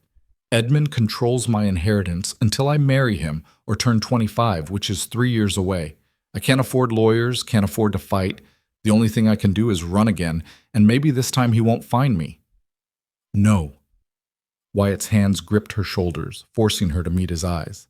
You're not running. You're not facing this alone. I've got money, I've got connections, and I've got something Edmund Cartwright will never have. People who'll stand with me because it's right, not because they're being paid. Why? Clara's voice broke. Why would you do this for me? You barely know me. This isn't your fight. It became my fight the moment I saw you on that auction block. His grip softened, but he didn't let go. And it stays my fight until you're safe. That's not negotiable, Clara. So stop trying to protect me by leaving, and start trusting that maybe, just maybe, you don't have to face the world alone anymore. Tears spilled down her cheeks before she could stop them. I'm scared. I know. But you're also the bravest person I've ever met. You stood on that platform with the whole town jeering at you, and you kept your chin up. You faced Edmund just now without flinching. That's not weakness, Clara. That's strength. And that strength, combined with allies who won't abandon you, that's what's going to beat Edmund Cartwright. She wanted to believe him. God, she wanted to believe him so badly it hurt. But experience had taught her that men's promises were fragile things, easily broken when the cost got too high. Still, looking into Wyatt's steady eyes, feeling the certainty in his grip, something in her chest cracked open. Just a little. Just enough to let in the smallest sliver of hope. Okay, she whispered. Okay, I'll stay. I'll fight. But Wyatt, if this gets too dangerous, if Edmund brings enough pressure that it threatens the ranch, your men, everything you've built, then I'll fight harder. Clara, I watched my sister die because I wasn't strong enough, wasn't fast enough, didn't see the danger until it was too late. I won't make that mistake again. I won't lose someone else He stopped, jaw clenching. Someone else I care about, not without a fight. The almost confession hung between them like a held breath. Clara felt her heart hammering against her ribs, felt the heat of his hands through her dress, felt the world narrow down to just this moment, this man, this impossible hope. Then Carlos cleared his throat, and reality crashed back. Boss, the men are wondering what you want them to do. Wyatt released Clara, though she felt the reluctance in his fingers as they fell away. Post extra guards tonight. 4 men on rotation, armed, watching all approaches to the ranch. If anyone who isn't one of ours comes within a mile of Hale Ridge, I want to know about it immediately. You think Cartwright will come back tonight? I think he's angry and humiliated, which makes him dangerous. I also think Sheriff Maddox would be happy to look the other way if something happened to Clara while she's resisting arrest. We're not taking chances. Carlos nodded, already moving to organize the guards. Wyatt turned back to Clara, calmed. You should rest. It's been a hell of a day. I should finish the inventory. The inventory can wait. You're exhausted, you're shaking, and you just had your worst fear show up on the doorstep. Give yourself permission to stop being strong for 5 minutes. He was right, as usual. Clara nodded, heading back inside on legs that felt like water. But at the door she paused, looking back at him. Wyatt? Thank you for punching him. I know it'll cause problems, but thank you. His smile was grim. My pleasure. Been wanting to hit someone like Edmund Cartwright for 12 years, worth whatever problems it brings. That night, Clara lay in her bed listening to the sounds of armed men patrolling outside, and for the first time since San Francisco, she didn't feel alone, didn't feel hunted. Somewhere beyond these walls, Edmund was plotting, scheming, gathering his forces. But here, in this room, in this ranch, in the middle of the Arizona desert, she had allies. She had Wyatt, and maybe, just maybe, that would be enough. Outside, Wyatt stood watch on the porch until dawn, his rifle across his knees, his eyes scanning the darkness for threats. Maria found him there as the sun rose, brought him coffee, and said nothing. She didn't need to. They both knew what was coming. War had come to Hale Ridge, and when it was over, either Clara would be free, or they'd all go down fighting. Wyatt had never been afraid of a fight, but sitting there in the growing light, thinking about Edmund's threats and Clara's tears, and the way she'd looked at him when he promised to protect her, he felt something he hadn't felt in years. Not fear. Not exactly. More like the terrifying recognition that he'd found something worth dying for, and the even more terrifying possibility that he might have found something worth living for, too. Either way, Edmund Cartwright was about to learn what happened when you threatened something Wyatt Hale considered his to protect. And it wouldn't be pretty. The coffee had gone cold in Wyatt's hand by the time the sun fully cleared the horizon, painting the desert in shades of gold and crimson. He'd stood guard all night, his body running on the kind of alert tension that kept soldiers alive in war. Every sound had been catalogued, every shadow assessed for threat. But Edmund hadn't returned, and as the ranch stirred to life around him, Wyatt allowed himself to believe they'd bought at least a day or two of peace. He was wrong. The rider came in fast just after breakfast, his horse lathered with sweat, dust rising behind him like smoke. Wyatt recognized him immediately, Johnny Hayes, a young cowboy who worked the line shack on the eastern boundary of Hale Ridge property. The kid pulled up hard, nearly falling from his saddle in his haste. "Boss, we got trouble, big trouble." Wyatt was already moving, Carlos appearing at his side like a ghost. "What kind of trouble?" "Fire. Someone set the eastern pasture ablaze last night. We managed to contain it before it spread to the main grazing lands, but we lost maybe 40 acres of good grass, and..." Johnny swallowed hard, his face pale beneath the grime. "We lost cattle, 20 head, maybe more. They were trapped against the canyon wall when the fire came through." The words hit Wyatt like a physical blow. 20 cattle dead, 40 acres burned. That was thousands of dollars in damage, weeks of work destroyed. And more importantly, it was a message. "Could have been natural," Carlos said, but his tone suggested he didn't believe it. "Lightning, maybe, or it was deliberate." Johnny pulled a piece of fabric from his saddlebag, charred at the edges but still recognizable as expensive material. "Found this caught on a fence post near where the fire started. Ain't no ranch hand I know wears silk." Wyatt took the fabric, turning it over in his hands. The color was distinctive, deep burgundy, the kind of thing a wealthy man might use for a vest or cravat.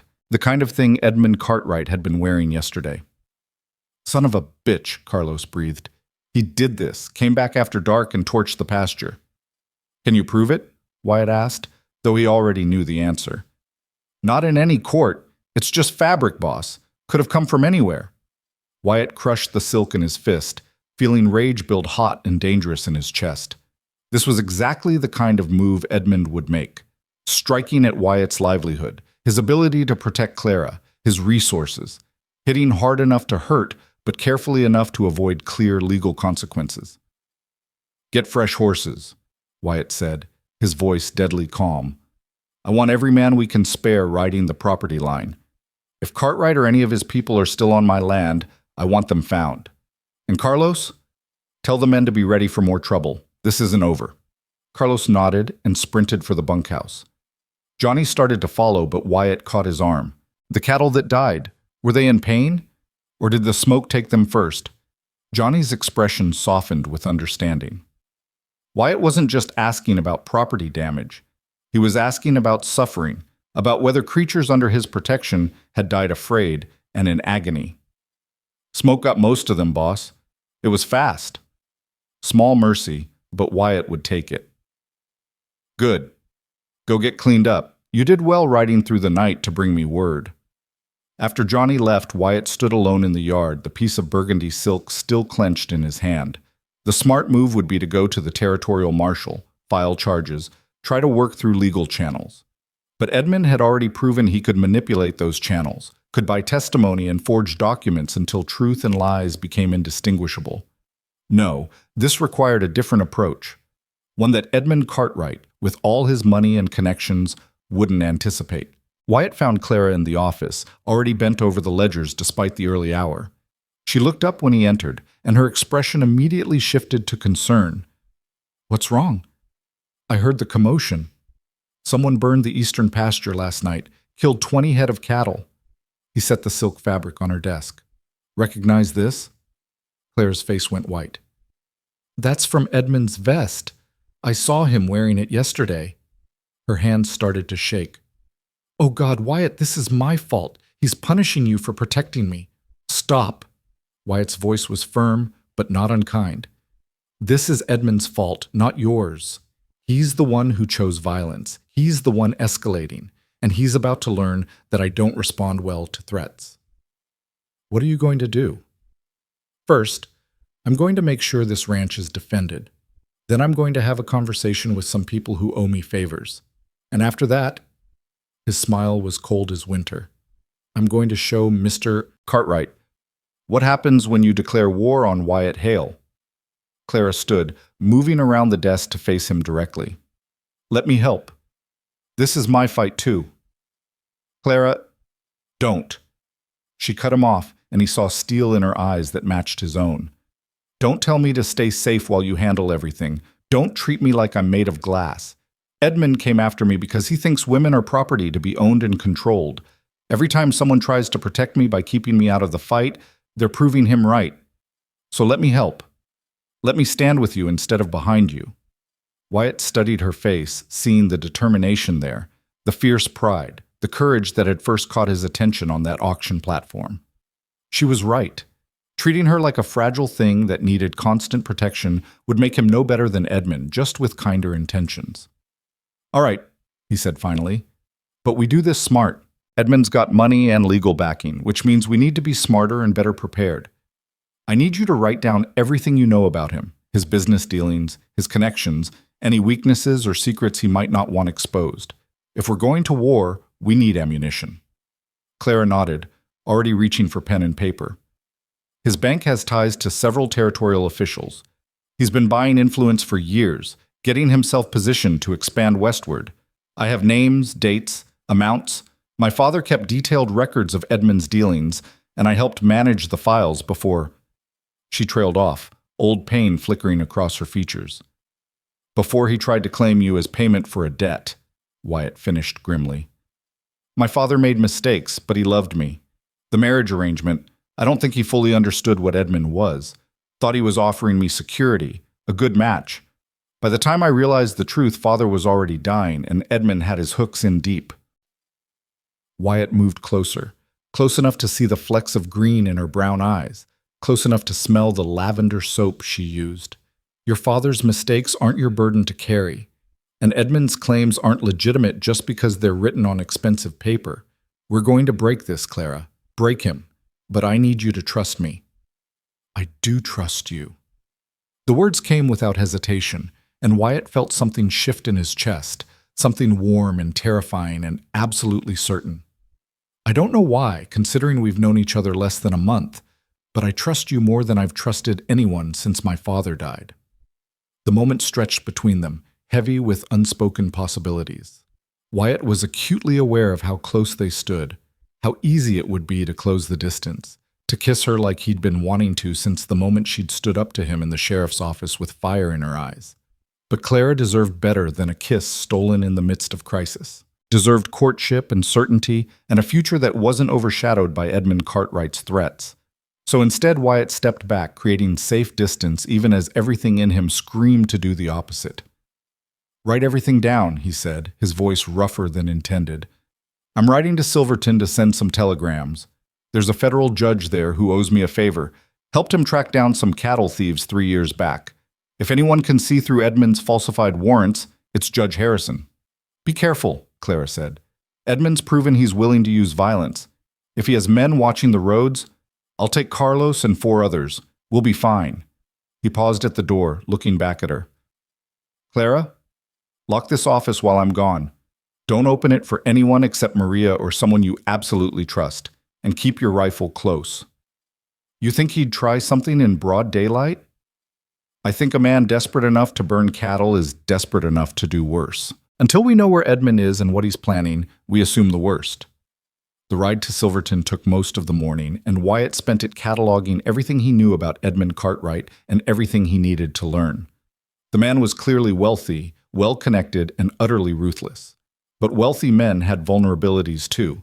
Businesses that depended on reputation, connections that could be severed, secrets they'd pay to keep hidden. The question was finding those vulnerabilities before Edmund struck again.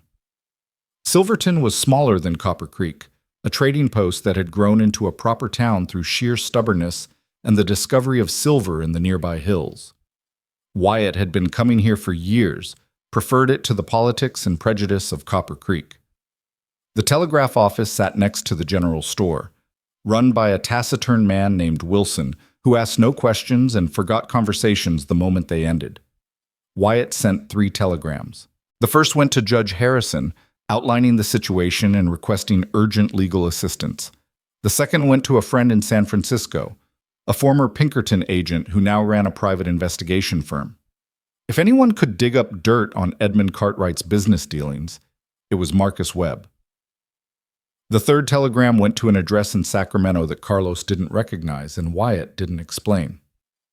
"Who's that one to, boss?" Carlos asked as they left the office. "Someone who might be able to help with Clara's inheritance situation. Old friend of my father's. He's a lawyer, specializes in trust and estate law. If there's a way to break Edmund's claim on Clara's money, Thomas Brennan will find it." They were heading back to their horses when a woman's voice called out from across the street. "Wyatt Hale, as I live and breathe." Wyatt turned to see a striking woman in her 40s approaching, her dress expensive but practical, her eyes sharp with intelligence.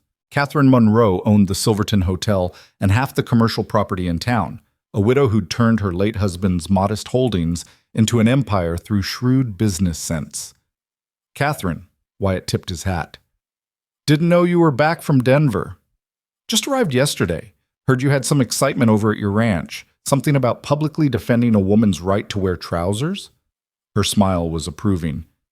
"Wish I'd been there to see you put those Copper Creek blowhards in their place." News travels fast. News involving Wyatt Hale fighting for the underdog always travels fast. It's your trademark.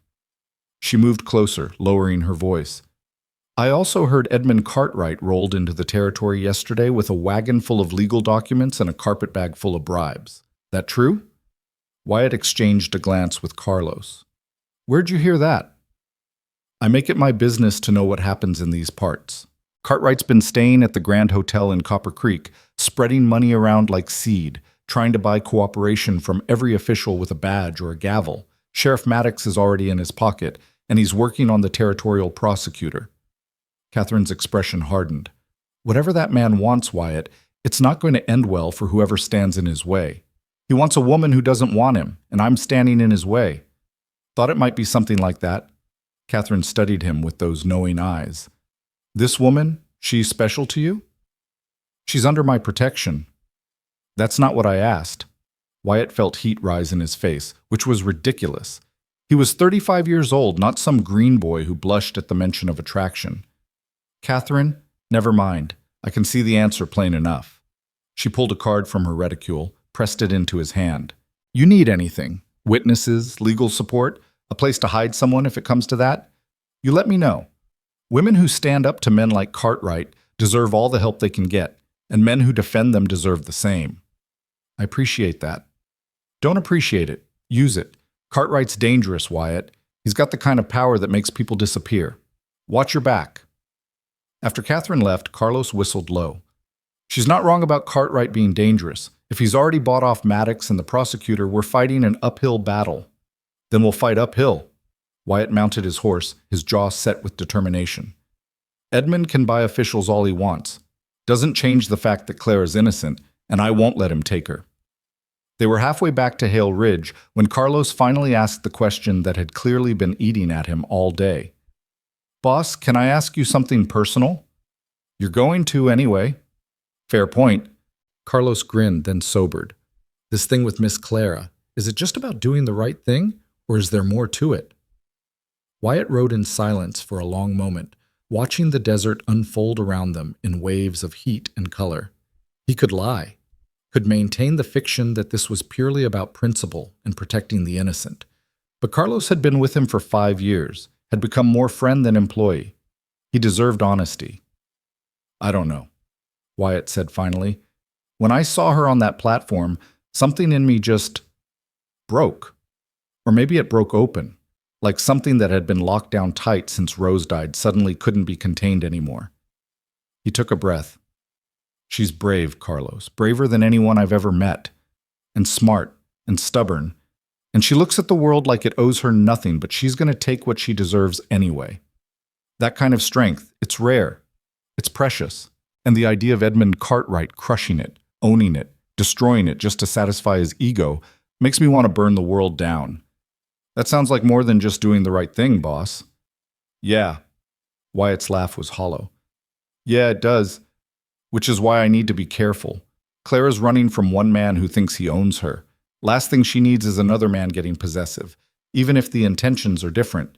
So I'm going to protect her, fight for her, make sure she's free and safe, and then... He stopped, the words catching in his throat. And then what? And then I'll let her choose.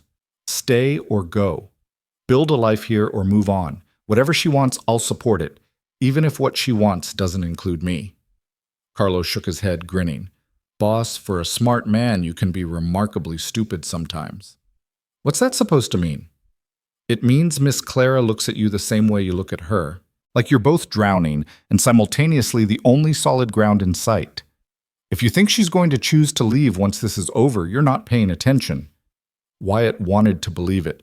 God, he wanted to believe it so badly it made his chest ache. But hope was dangerous, and assuming Clara's feelings was presumptuous. Better to focus on the immediate problem, keeping her safe and free. Everything else could wait. They reached Hale Ridge just before sunset to find the ranch in organized chaos. Men hurried between buildings with purpose, checking weapons, reinforcing fence lines, preparing for conflict. Maria met them at the house, her face tight with worry. Thank God you're back. We've had 3 incidents this afternoon. Someone cut the water line to the south well. There was another small fire near the equipment shed that we caught early, and... She hesitated. Someone took a shot at one of the hands riding the western boundary. Missed, but it was close enough to be a warning. Wyatt's blood went cold. Where's Clara? In her room. I've had 2 men stationed outside her door since the shooting. She wanted to help with the defenses, but I told her she'd be more help staying put and not giving everyone heart attacks worrying about her safety. She take that well? Maria's smile was grim. About as well as you'd expect. She's currently plotting revenge on whoever shot at Tommy, and I'm pretty sure she's going through her father's papers looking for anything that could hurt Cartwright. That woman doesn't know how to quit. It's one of her better qualities. Wyatt headed for the stairs, Carlos trailing behind. He knocked on Clara's door, announced himself, and waited until he heard the lock turn before entering. Clara sat at a small desk by the window, papers spread around her like battle plans. She looked up when he entered, and relief flooded her features. You're back, thank God. Maria told me about the shooting. I'm fine. We're all fine. He moved to the desk, studying the papers. What's all this? Evidence. My father kept records of every transaction with Edmund's bank, every loan, every interest payment. I've been going through them, and Wyatt, excitement crept into her voice. I think Edmund's been committing fraud. Look at these dates. He loaned father $50,000 at 10% interest, but the paperwork shows the loan originated 6 months before the actual money changed hands. That means he was charging interest on money he hadn't even lent yet. Wyatt leaned over her shoulder, studying the documents. The numbers were damning if they were accurate. Can you prove this? I can prove the timeline doesn't match. Whether that's enough to invalidate his claims on my inheritance, I don't know. But it's a start. She turned in her chair, looking up at him. There's more. I found correspondence between Edmund and several territorial officials, including Sheriff Maddox. He's been paying them for years, buying influence. If we can expose that, we could break his support network. Wyatt felt hope kindle in his chest. Clara, this is exactly what we need. Written proof of corruption and fraud. Can you compile it all into something we can present to Judge Harrison? Already started. I'll have it ready by tomorrow morning. Good, because we're going to need every advantage we can get. He told her about the telegrams, about Catherine Monroe's warnings, about the responses he was hoping for from his contacts. Clara listened intently, and when he finished, she stood, facing him directly. Wyatt, you need to understand something. If we expose Edmund's corruption, he won't just lose influence in Arizona. His entire business empire could collapse. His reputation in San Francisco, his political connections, everything he's built, it'll all come crashing down. Her eyes were steady, serious. He won't accept that. Men like Edmund don't surrender power peacefully. When he realizes what we're doing, he'll come at us with everything he has, and he won't care about collateral damage. I know. Do you? Because everything he has includes hired guns, corrupted officials, and enough money to make problems disappear. He could burn this entire ranch to the ground and call it an accident. Could have us arrested on false charges and make sure we never see trial. Her voice broke. Could kill you, Wyatt, and I couldn't bear that. The raw emotion in her words hit him like a physical force. Wyatt reached out, cupping her face in his hands, forcing her to meet his eyes. Clara, listen to me. I've been fighting battles like this my whole life. Fighting for people who couldn't fight for themselves. Standing up to bullies and tyrants and men who thought might made right. Sometimes I won, sometimes I lost. But I never regretted the fighting, even when it cost me. His thumb brushed away a tear that had escaped down her cheek. What I would regret, what I couldn't live with, is standing aside and letting Edmund Cartwright take you. So yes, I know the risks. Yes, I understand he's dangerous, and I'm fighting him anyway. Why? The question was barely a whisper. Why risk everything for me? Because I'm falling in love with you, Wyatt thought. Because when I look at you, I see everything I thought I'd lost when Rose died. Because you make me believe that maybe some things are worth the risk of caring again. But he couldn't say any of that. Not yet. Not while Clara was still trapped between fear and hope, still fighting just to be free. So instead he said, because it's right. Because you deserve freedom and safety and a life that's yours to choose. And because, he smiled, trying to lighten the moment, I've got a stubborn streak a mile wide, and I really don't like Edmund Cartwright. Clara laughed through her tears, the sound watery but genuine. That's a terrible reason to start a war. It's the only reason that matters. She leaned into his touch for just a moment, her eyes closing, and Wyatt felt the world narrow down to just this, the warmth of her skin, the hitch in her breathing, the absolute rightness of having her close. Then she stepped back, wiping her eyes with the back of her hand. All right, we fight, but we fight smart and we fight together. No more trying to protect me by keeping me in the dark. Deal. And Wyatt, when this is over, when Edmund's beaten and I'm free, she met his eyes with an intensity that took his breath away. You and I are going to have a very different conversation. One that has nothing to do with legal battles or property rights or anything except what we both feel and are too scared to say out loud. Wyatt's heart hammered against his ribs. I look forward to it. After he left her room, Wyatt stood in the hallway for a long moment, trying to regain his composure. Carlos appeared at the top of the stairs, took one look at his face, and grinned. Told you she felt the same way, boss. Shut up, Carlos. Not a chance. This is the most entertaining thing that's happened at Hale Ridge since you decided to outbid Silas Granger at a public auction. Which reminds me, Granger's been seen in Copper Creek, talking to Cartwright. Thought you should know. Wyatt's good mood evaporated instantly. When? This afternoon. One of our suppliers saw them having drinks at the Grand Hotel, heads together like they were planning something. Of course they were. Granger's got his own grudge, and Edmund's got money and connections. They're natural allies. Wyatt headed for his office, mind already racing through possibilities. Double the guards tonight. I want armed men on every approach to the ranch house, and I want them alert. If Granger and Edmund are working together, they'll move soon, probably tonight. You think they'd be that stupid, attack directly? I think they're angry enough to be reckless, and rich enough to think they can get away with it. Wyatt pulled his rifle from the cabinet, checked the load with practiced efficiency.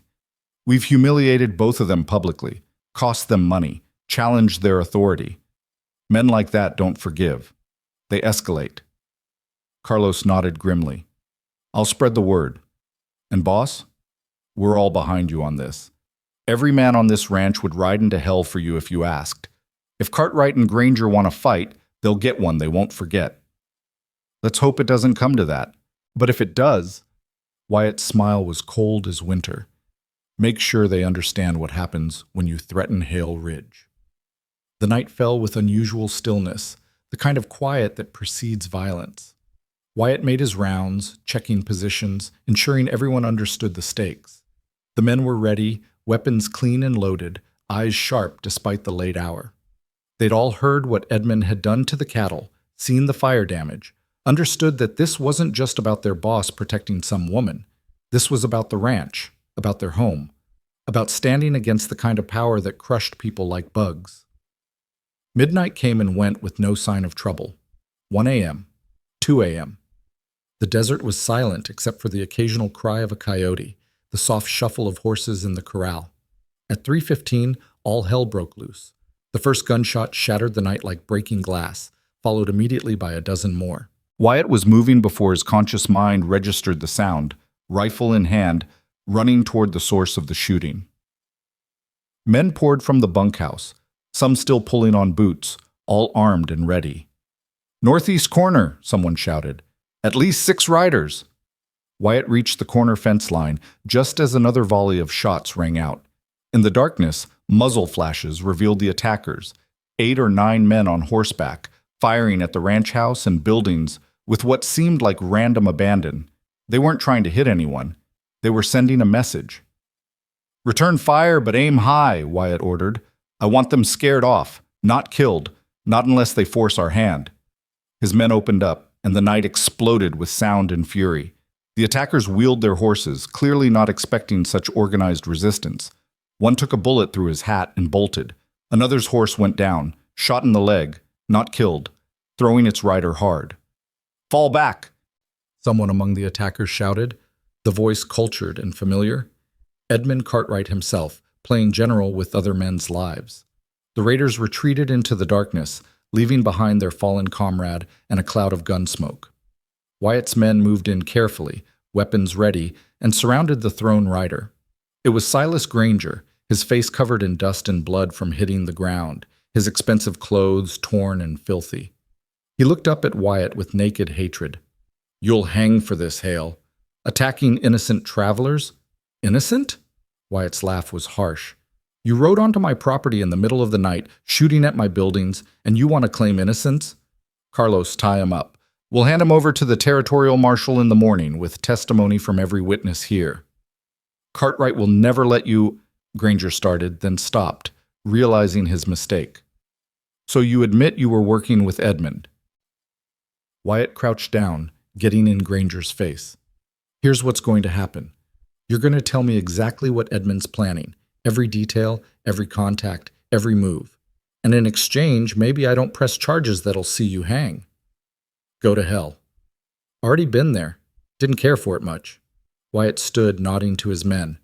Lock him in the equipment shed, post 2 guards. If he tries to escape, shoot him. As they dragged Granger away, Clara appeared on the porch in her nightgown, with a shawl thrown over her shoulders, her rifle in her hands. Her hair was loose around her shoulders, her eyes wide with fear and fury. Is everyone all right? Everyone's fine. They weren't trying to hit anyone, just scare us. Wyatt climbed the porch steps, gently taking the rifle from her hands. You shouldn't be out here. And you should be more careful. Her hands were shaking, and Wyatt realized she was terrified, not for herself, but for him. When I heard the shooting, I thought, She couldn't finish the sentence. Without thinking, operating purely on instinct and need, Wyatt pulled her into his arms. She came willingly, pressing her face against his chest, her hands fisting in his shirt. He could feel her heart hammering, could feel the tremors running through her body. "I'm all right," he murmured into her hair. "We're all right. Edmund's playing games, trying to intimidate us. It didn't work." "We caught Granger," she said, her voice muffled against his chest. "I saw them dragging him away." "Yeah, and he's going to tell us everything we need to know about Edmund's plans, one way or another." Clara pulled back just enough to look up at him, and in the moonlight her face was beautiful and fierce and absolutely determined. "This ends soon, doesn't it? One way or another, this all comes to a head." "Yes," Wyatt said honestly. "Edmund's getting desperate. Desperate men make mistakes. We just need to be ready when he makes his." "I'm ready."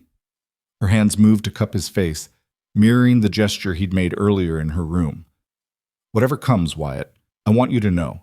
I'm not sorry I came here. I'm not sorry for any of this. Even if it ends badly, knowing you, standing with you, it's worth it." Wyatt's breath caught. The words he'd been holding back for weeks crowded his throat, demanding release. But this wasn't the time. Not in the aftermath of violence, not while Edmund still posed a threat, not while Clara's future remained uncertain.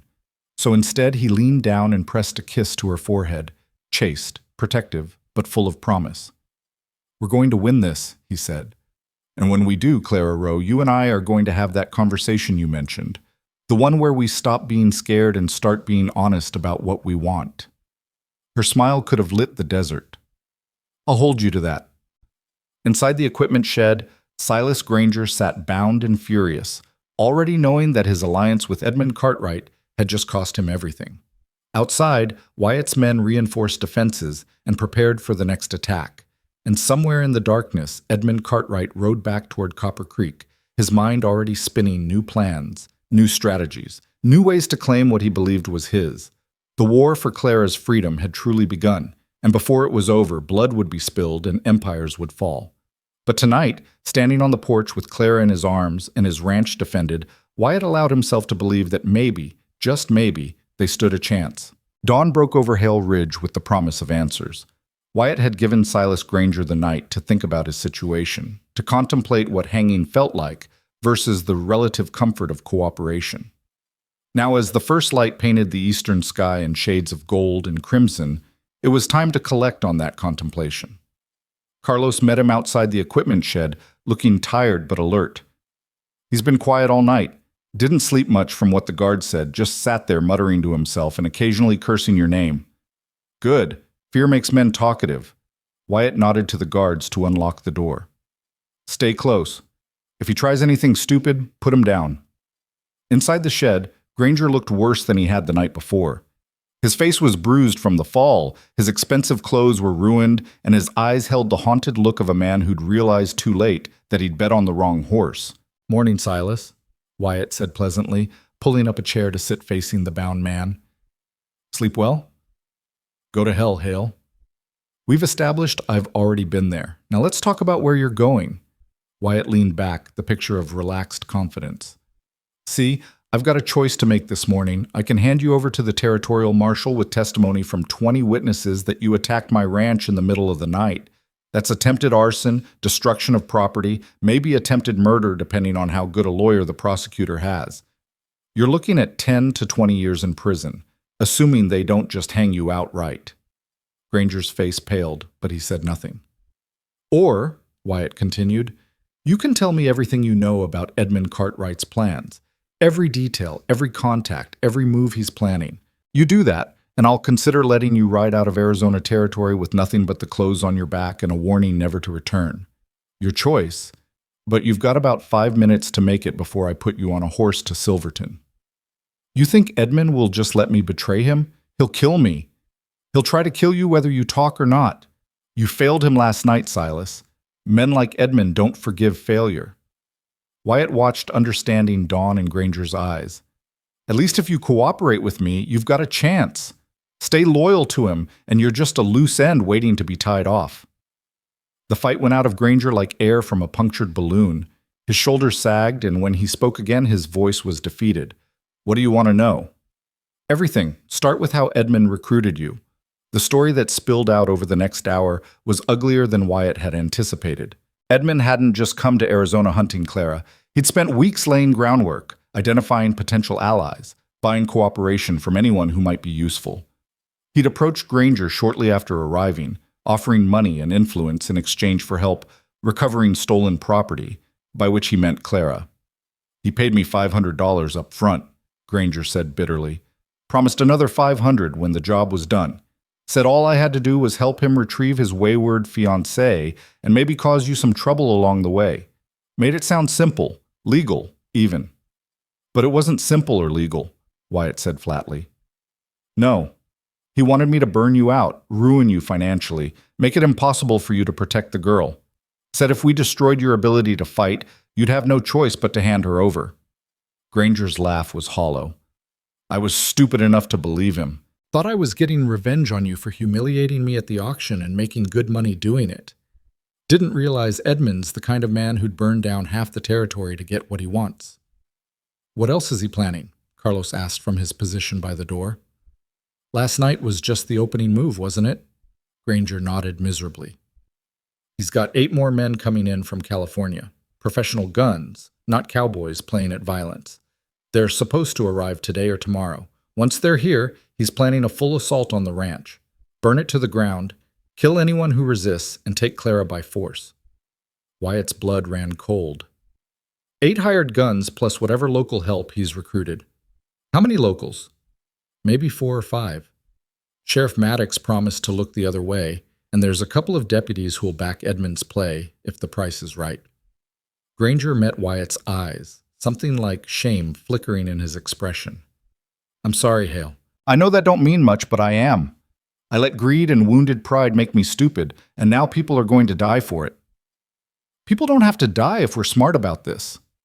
Wyatt stood, his mind already racing through strategies. Carlos, get word to every rancher within 20 miles. Tell them what's coming and ask for support.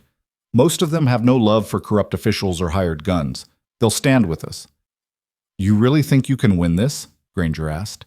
Edmund's got money, power, connections, and I've got something he doesn't. People who'll fight because it's right, not because they're being paid. Wyatt headed for the door, then paused. Silas, I'm going to give you that choice I mentioned. You can ride out of here today, head for California or Mexico or anywhere that isn't Arizona, or you can stay and help us. Testify against Edmund, provide evidence of his corruption, help us put him away for good. Up to you. You'd trust me after everything? No, but I'll give you the chance to earn trust back. Think about it. Outside, the ranch was already stirring with purposeful activity. Word of the night's attack had spread, and the men were preparing for war with grim determination. Maria had turned the kitchen into a command center, organizing supplies and medical materials. Clara stood at the center of it all, coordinating with a competence that took Wyatt's breath away. She'd changed into practical clothes, one of her modified riding outfits with trousers under a split skirt, and her hair was pulled back in a severe bun. She looked like a general preparing for battle, and Wyatt felt his heart swell with pride and something deeper, something he was finally ready to name. Wyatt! She spotted him and hurried over, her face tight with worry. What did Granger say? He told her everything, watching her expression shift from concern to fury to steely determination. When he finished, she was silent for a long moment, processing the information. 8 hired guns plus local support, she said finally. That's at least 12 men, probably more. How many can we count on? 30 ranch hands, all armed and trained, plus whatever support we can get from neighboring ranches. Wyatt ran a hand through his hair, calculating odds.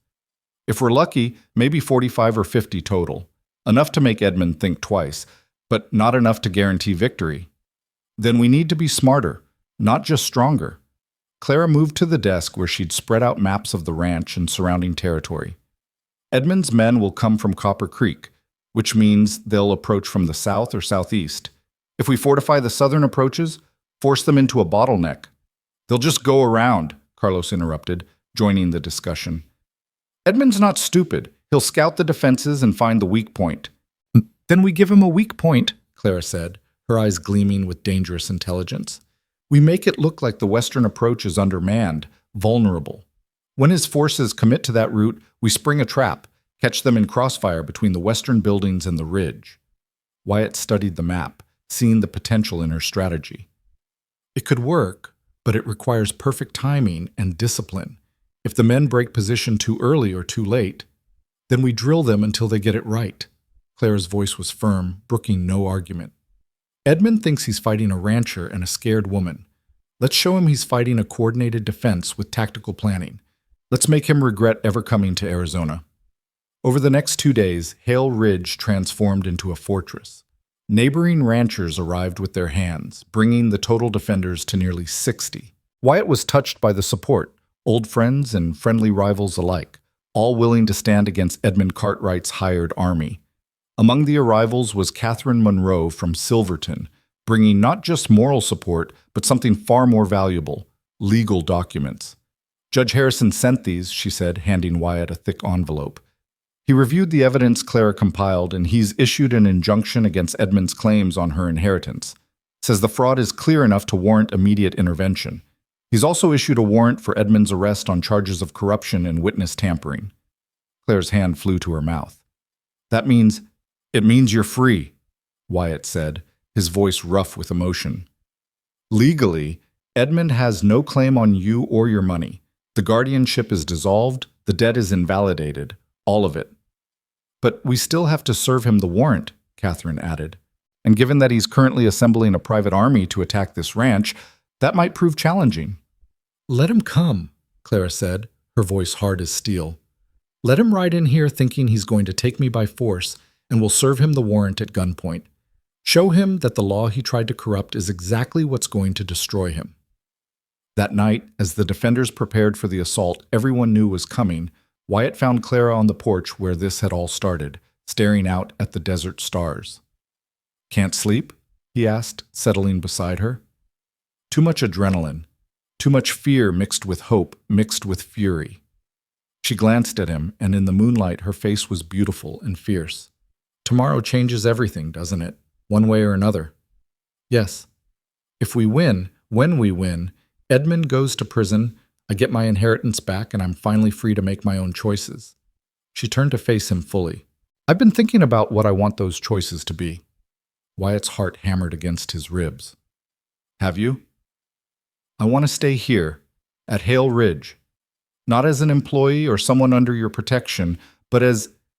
She hesitated, gathering courage. As your partner. In the ranch, in life, in everything. If you'll have me... The words Wyatt had been holding back for weeks finally broke free. Clara, I've been half in love with you since the moment you stood on that auction platform and refused to let them break you.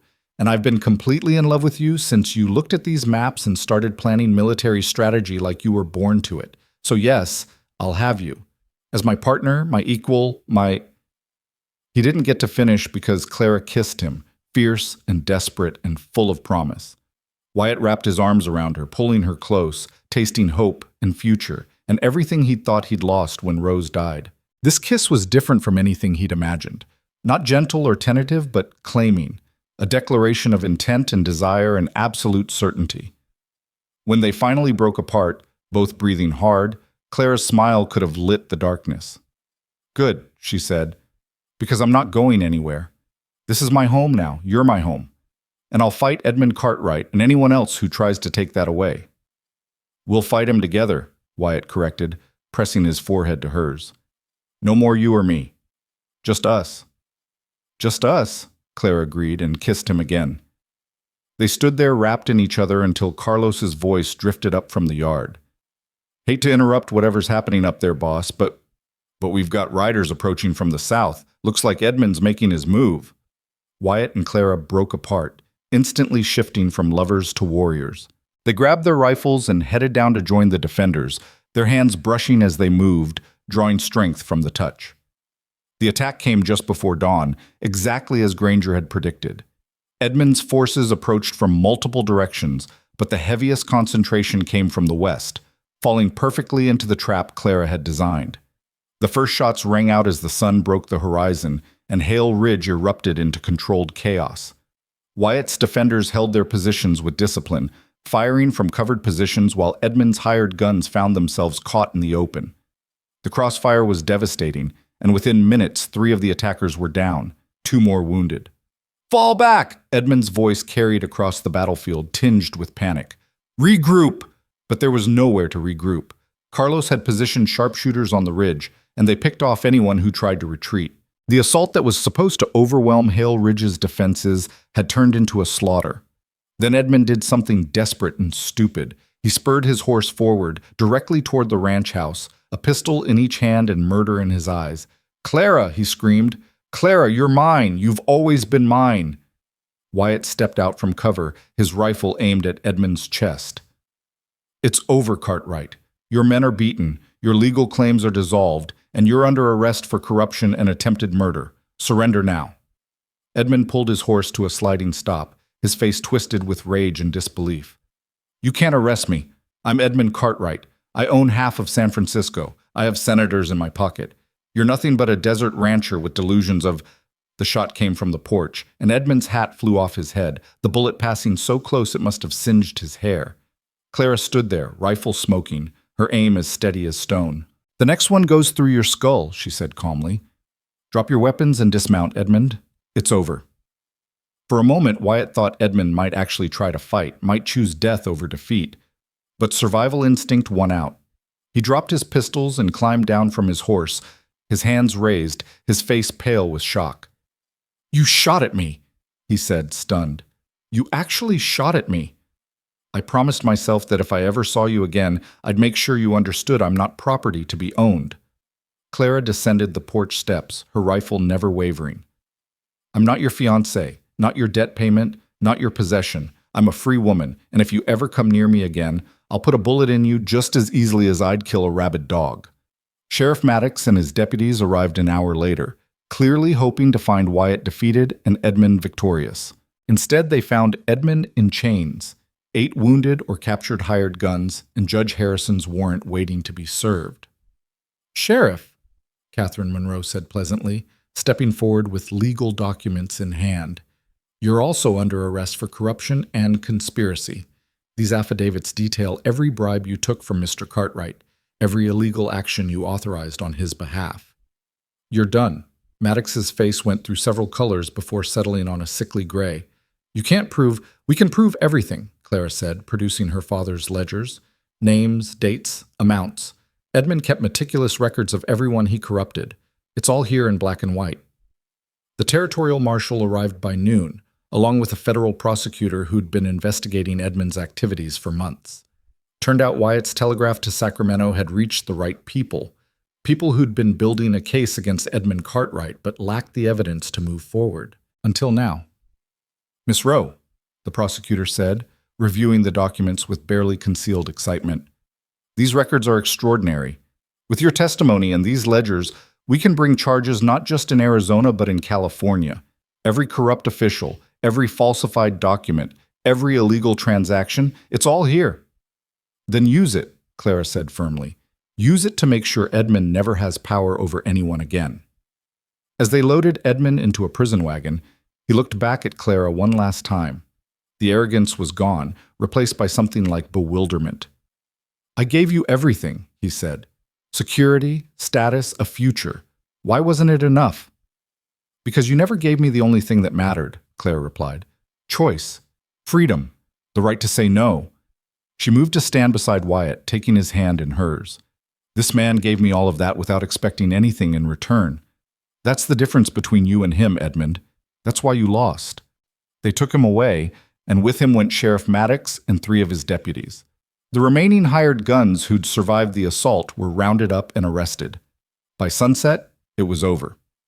Hale Ridge stood victorious, battered but unbroken. That evening, as the defenders celebrated and neighboring ranchers prepared to head home, Wyatt and Clara stood together on the ridge that gave the ranch its name, watching the sun paint the desert in impossible colors. "Your Uncle Harold sent a telegram," Wyatt said, pulling the paper from his pocket. Catherine brought it up from Silverton. "He says Edmund lied about everything. He never authorized guardianship, never believed you were mentally incompetent, has been trying to find you for months to make sure you were safe. He wants you to come home to San Francisco." "What did you tell him?"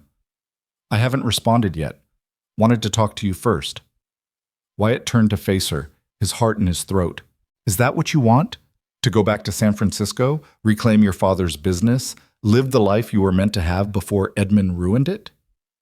Clara was quiet for a long moment, her eyes scanning the desert landscape, harsh and beautiful and utterly unforgiving. When she spoke, her voice was certain.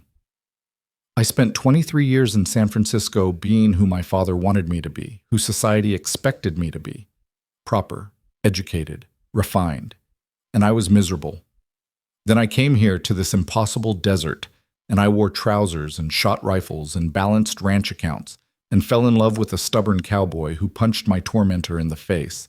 She smiled, taking Wyatt's hands in hers. "This is the life I was meant to have, Wyatt. Not the one I was born to, but the one I chose.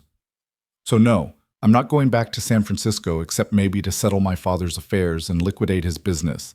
Then I'm coming home. To you. To Hale Ridge. To the life we're going to build together." Wyatt pulled her close, his heart so full it ached. "I love you, Clara Rowe. I love your strength and your stubbornness and the way you plan military strategies like you're reading a recipe. I love that you wear trousers and shoot straight and refuse to let anyone tell you who you're supposed to be." "I love you too," Clara said, her voice breaking with emotion. "I love that you saw me on that auction block and decided I was worth fighting for. I love that you gave me freedom instead of trying to own me. I love that you're the kind of man who builds a home for broken things and makes them whole again." They kissed as the sun set over the Arizona desert, two broken pieces that had somehow found each other and made something whole. Around them, the ranch settled into evening quiet. The crisis passed. The future finally theirs to claim. Carlos found them there an hour later, still wrapped in each other's arms, and cleared his throat diplomatically. "Boss, hate to interrupt, but Silas Granger's asking to speak with you. Says he's made his decision about whether to stay and testify." Wyatt exchanged a glance with Clara, then nodded. They walked down together, hand in hand, to face whatever came next. Granger stood in the yard, looking small and defeated, but somehow cleaner, like confession had washed away some of the grime. "I'm staying," he said without preamble. "I'll testify against Edmund, provide whatever evidence you need. And after that," he took a breath, "I'd like to work here, at Hale Ridge. Not for money or because I think I deserve it, but because I need to learn how to be better. How to be the kind of man who fights for what's right instead of what's profitable." Wyatt studied him for a long moment, weighing sincerity against past actions, redemption against risk. "You'll start at the bottom," he said finally, "mucking stables, mending fences, every dirty job on this ranch. You'll earn your keep and your second chance through work, not words. And if you ever betray my trust again—" "You'll shoot me," Granger finished. "I know, and I deserve it." He met Wyatt's eyes steadily. "Thank you, Hale, for giving me a chance I don't deserve." "Everyone deserves a chance to be better than they were," Clara said quietly. "Even you, Silas. Don't waste it." After Granger left to join the bunkhouse, Clara turned to Wyatt with raised eyebrows. "You trust him?" "No, but I trust that people can change if they want to badly enough. And if he proves me wrong, well—" Wyatt's smile was grim. "I'm a good shot." The weeks that followed were a blur of legal proceedings, testimonies, and the slow process of rebuilding what Edmund's attacks had damaged. Clara traveled to San Francisco with Catherine Monroe as escort, settled her father's affairs, and returned with enough capital to become a full partner in Hale Ridge Ranch. She also returned with her uncle Harold, who wanted to meet the man who'd saved his niece and apparently stolen her heart. Harold Ashford was a distinguished gentleman in his 60s, with kind eyes and the sharp mind that had made him successful in the shipping trade. He spent a week at Hale Ridge, observing, asking questions, and watching how Wyatt and Clara worked together.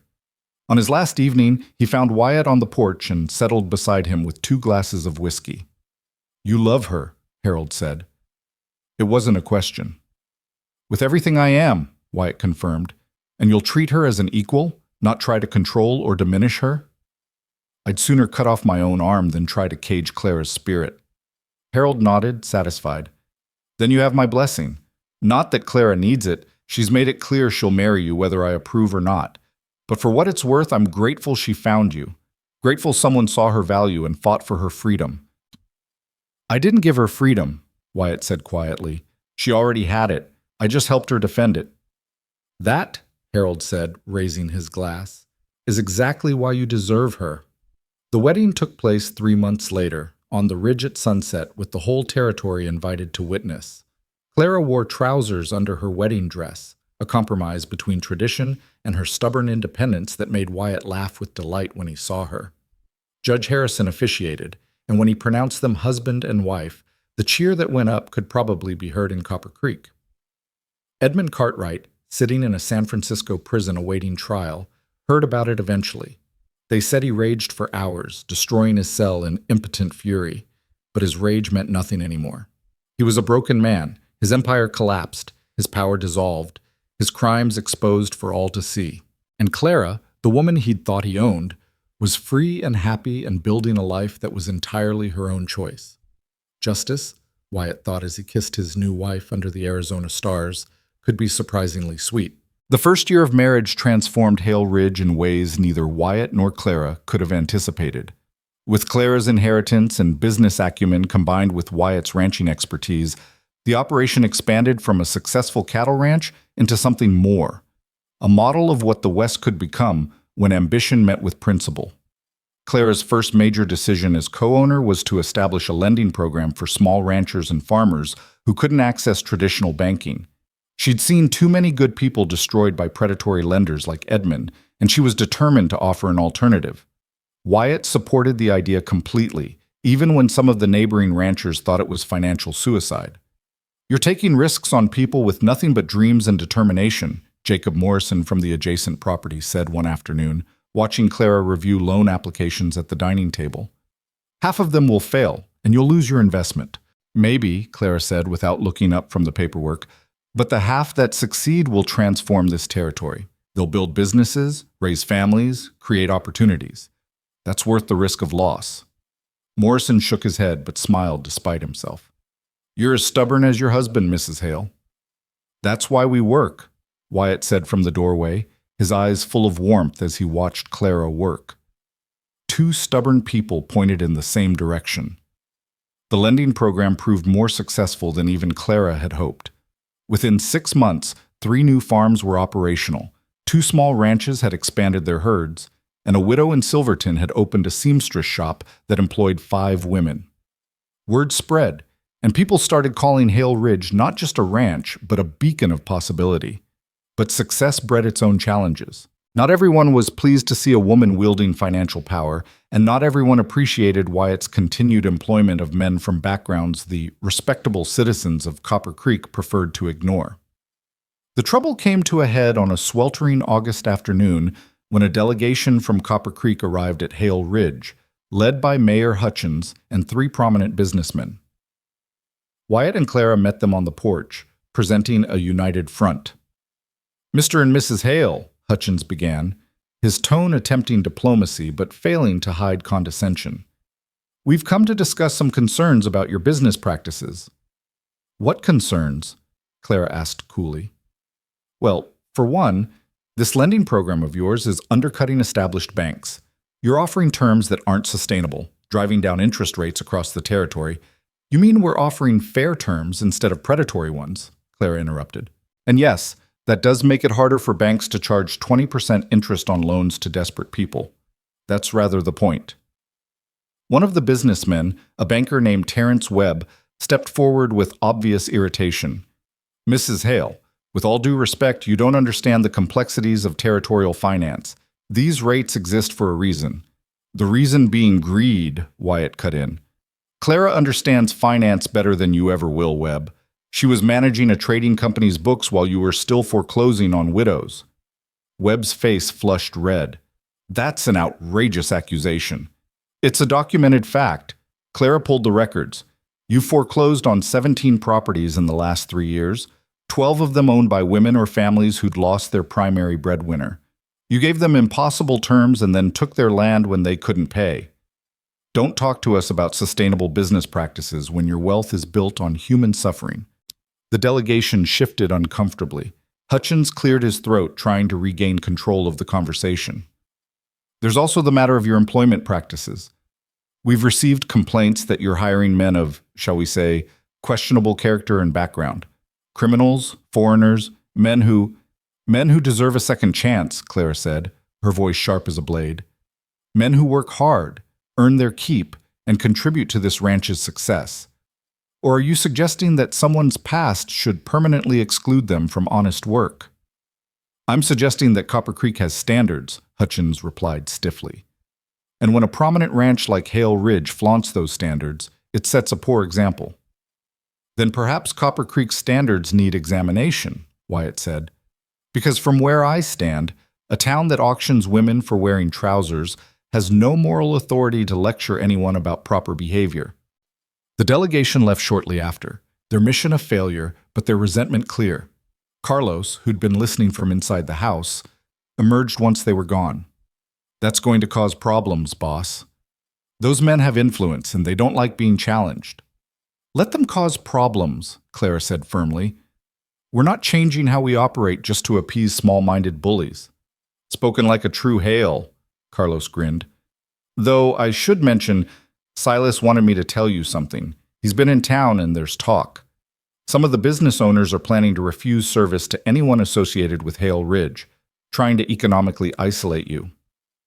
Wyatt exchanged a glance with Clara, seeing his own thoughts reflected in her eyes. Then we'll do our business in Silverton instead. Catherine Monroe won't turn away customers based on politics. Already ahead of you, Clara said. I spoke with Catherine last week about expanding our supply contracts. She's willing to broker deals with merchants in Tucson and Santa Fe if necessary. We don't need Copper Creek. What followed was a quiet economic war that played out over the next several months. Copper Creek's merchants quickly discovered that boycotting Hale Ridge meant losing substantial revenue, while Wyatt and Clara's alternative supply chains actually reduced costs and improved quality. Several businesses broke ranks and resumed trading with the ranch, unwilling to sacrifice profit for principal. Meanwhile, Clara's lending program continued to grow, and with it, her influence. The people she'd helped, farmers, ranchers, shop owners, became a network of allies loyal not to Copper Creek's establishment, but to the Hales. When the territorial elections came around that fall, they made their voices heard. Mayor Hutchins lost his re-election bid to a progressive candidate who ran on a platform of fair business practices and equal treatment. 3 of the town council members who'd supported the boycott were also voted out. Copper Creek was changing, whether its old guard liked it or not. Through it all, Wyatt watched Clara with growing awe and deepening love. She'd gone from a frightened woman on an auction block to a force of nature who reshaped the territory's economy through sheer determination and strategic brilliance.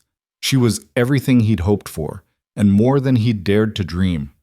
But late one October evening, as they sat together on the porch watching the stars emerge, Clara grew quiet in a way that made Wyatt's instincts prickle.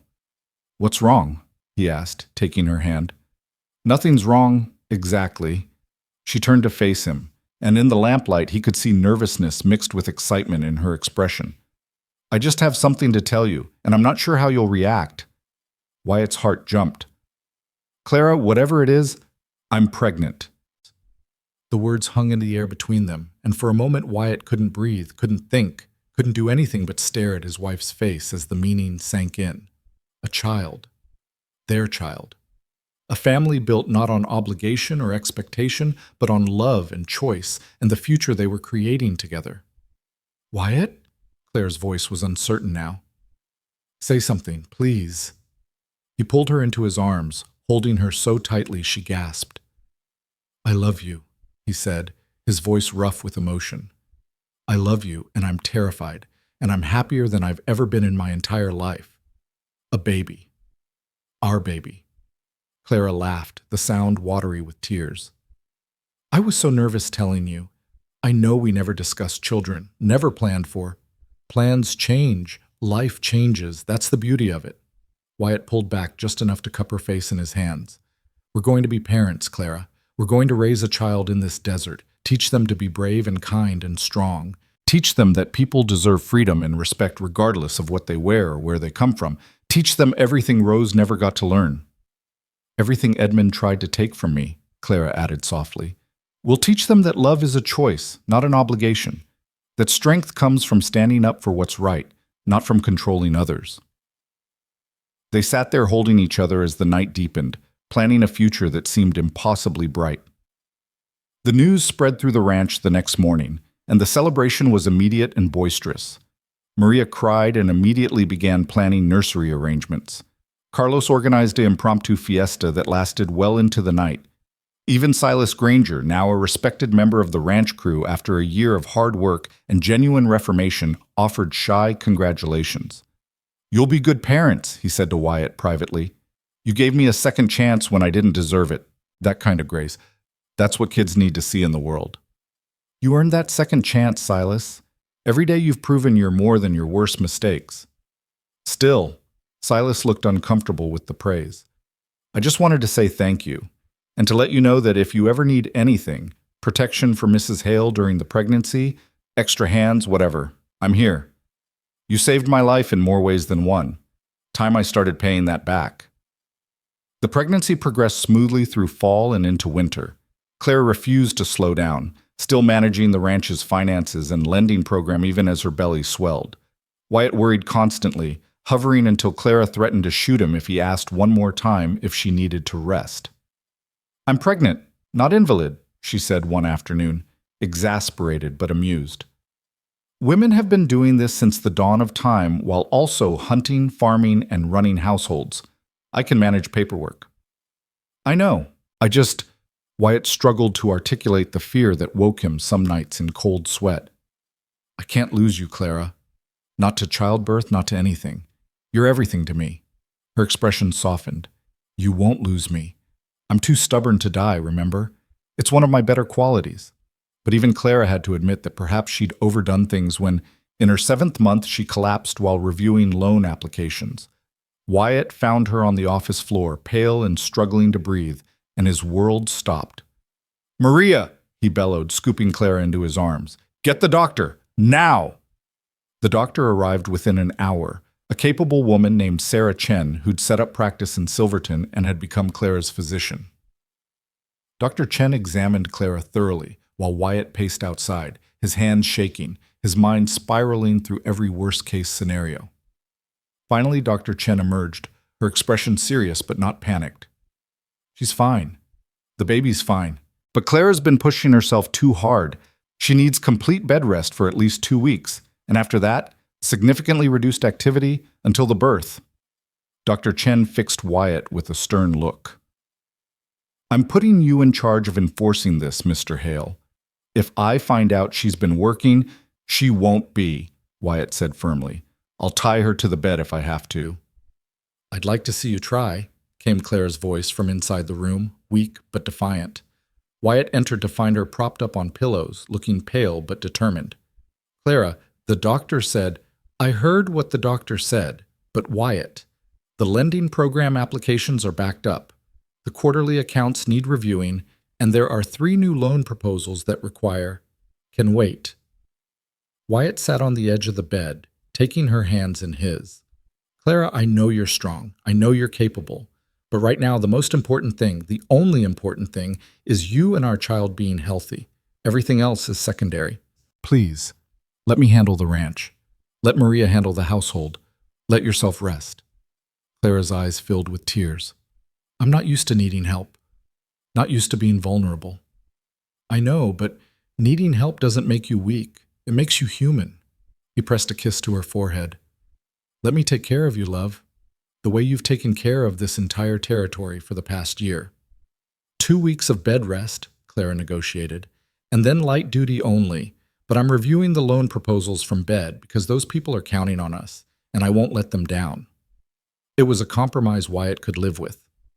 Over the next 2 weeks, he divided his time between managing the ranch and sitting with Clara, reading her reports and taking dictation for her correspondence. Carlos stepped up to handle the day-to-day operations with impressive competence, and Maria turned out to have a natural head for numbers, helping with basic bookkeeping. The ranch didn't fall apart without Clara's constant attention, which was a relief. But everyone counted the days until she could return to work, because her strategic vision and innovative thinking had become the backbone of their expansion. Winter gave way to early spring, and as the desert bloomed with impossible color, Clara entered her final month of pregnancy.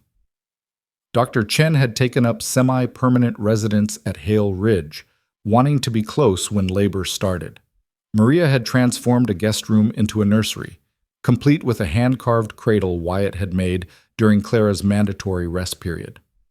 "You're nesting," Carlos teased when he saw Wyatt adding the finishing touches to a rocking chair. "Next you'll be knitting baby clothes." "Mock all you want. When you fall in love and start a family, we'll see how you handle it.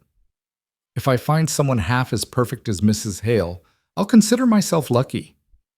Carlos grew serious. "She's going to be all right, boss. The baby too. You've got to believe that." "I'm trying." Wyatt set down his tools, wiping sawdust from his hands. "But every time I think about what could go wrong." "Don't think about it. Think about what'll go right. Think about holding your son or daughter for the first time. Think about watching Clara become a mother. Think about the future you're building together." It was good advice, and Wyatt tried to follow it. But the fear lingered, a cold knot in his chest that tightened every time Clara winced or showed signs of discomfort. The labor started on a warm April evening, 3 weeks before the baby was due. Clara was on the porch with Maria when her water broke, and the calm confidence she'd shown through months of pregnancy evaporated into pain-edged panic. "Wyatt!" Maria called, supporting Clara as contractions began. "Get Dr. Chen! Now!" The next 12 hours were the longest of Wyatt's life. He paced the hallway outside their bedroom while Dr. Chen and Maria worked inside, Clara's cries of pain cutting through him like knives. Carlos tried to distract him with conversation, with whiskey, with anything that might help, but nothing could ease the terror. "She's strong," Carlos kept saying. "She's the strongest woman I've ever met. She'll be fine." But women died in childbirth all the time, strong or not. Wyatt had seen it happen, had lost friends and neighbors to the brutal lottery of bringing new life into the world. The thought of losing Clara, of raising a child alone, of facing a future without her fierce spirit and brilliant mind, it was unbearable. Just before dawn, when Wyatt's nerves had worn to breaking, a new sound joined Clara's labored breathing. A baby's cry, high and indignant and absolutely perfect. Dr. Chen emerged moments later, exhausted but smiling. "Congratulations, Mr. Hale. You have a daughter, and your wife is demanding to see you, so you'd better get in there before she comes looking for you herself." Wyatt practically ran into the room. Clara lay propped against pillows, sweaty and exhausted and more beautiful than he'd ever seen her. In her arms, wrapped in a soft blanket, was the smallest person Wyatt had ever laid eyes on, red-faced, dark-haired, with tiny fists waving at the world. "Meet your daughter," Clara said, her voice hoarse but full of wonder. "Meet Rose Elizabeth Hale." Wyatt's throat closed up completely. Rose. She'd named their daughter after his sister, after the woman whose death had set him on the path that led to this moment. "Clara," he managed, moving to sit beside her on the bed. "She's perfect. You're perfect. I can't believe Sternum." "Take her," Clara said, carefully transferring the tiny bundle into his arms. "She should know her father." Wyatt held his daughter for the first time, feeling her weight settle against his chest, and something fundamental shifted in his soul. This tiny person, this perfect combination of him and Clara, represented everything good he'd ever fought for, everything his sister had died wanting to see in the world: freedom, love, choice. "Hello, Rose," he whispered. "Welcome to Hale Ridge. Welcome to a world where you can be anything you want, where anything you choose, love anyone who deserves you. Welcome to freedom." The baby made a small sound and Clara laughed weakly. "I think she approves." Over the next weeks, as Clara recovered and Rose grew stronger, Hale Ridge transformed again. The ranch hands took turns standing guard over the nursery, fiercely protective of their tiny boss. Maria taught Clara everything she knew about caring for infants.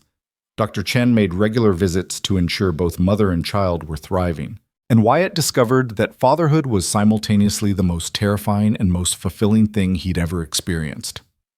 Rose was a month old when the letter arrived from San Francisco. Clara was nursing the baby in the office. She'd refused to be exiled to the bedroom, insisting she could manage accounts one-handed, when Carlos brought in the mail. "This one's got an official seal," he said, handing her an envelope with the California state emblem. Looks important. Clara opened it one-handed, scanning the contents while Rose nursed contentedly. Her expression shifted from curiosity to shock to grim satisfaction. "What is it?" Wyatt asked, looking up from the supply orders he'd been reviewing. Edmund's trial ended last week. He was convicted on 17 counts of fraud, corruption, witness tampering, and attempted kidnapping. The judge sentenced him to 30 years in San Quentin. Clara's smile was sharp. He'll be 74 when he's released, if he survives that long. His bank has been seized, his assets liquidated, and all the officials he corrupted are facing their own trials. "Good," Wyatt said simply. "Justice served." "There's more." "The letter is from the territorial governor.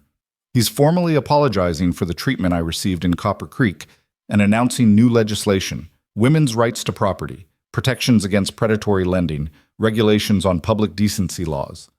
Clara looked up, tears in her eyes. "Wyatt, he's calling it the Clara Hale Act. He's naming the legislation after me." "Of course he is. You've transformed this territory in a year and a half. You deserve the recognition."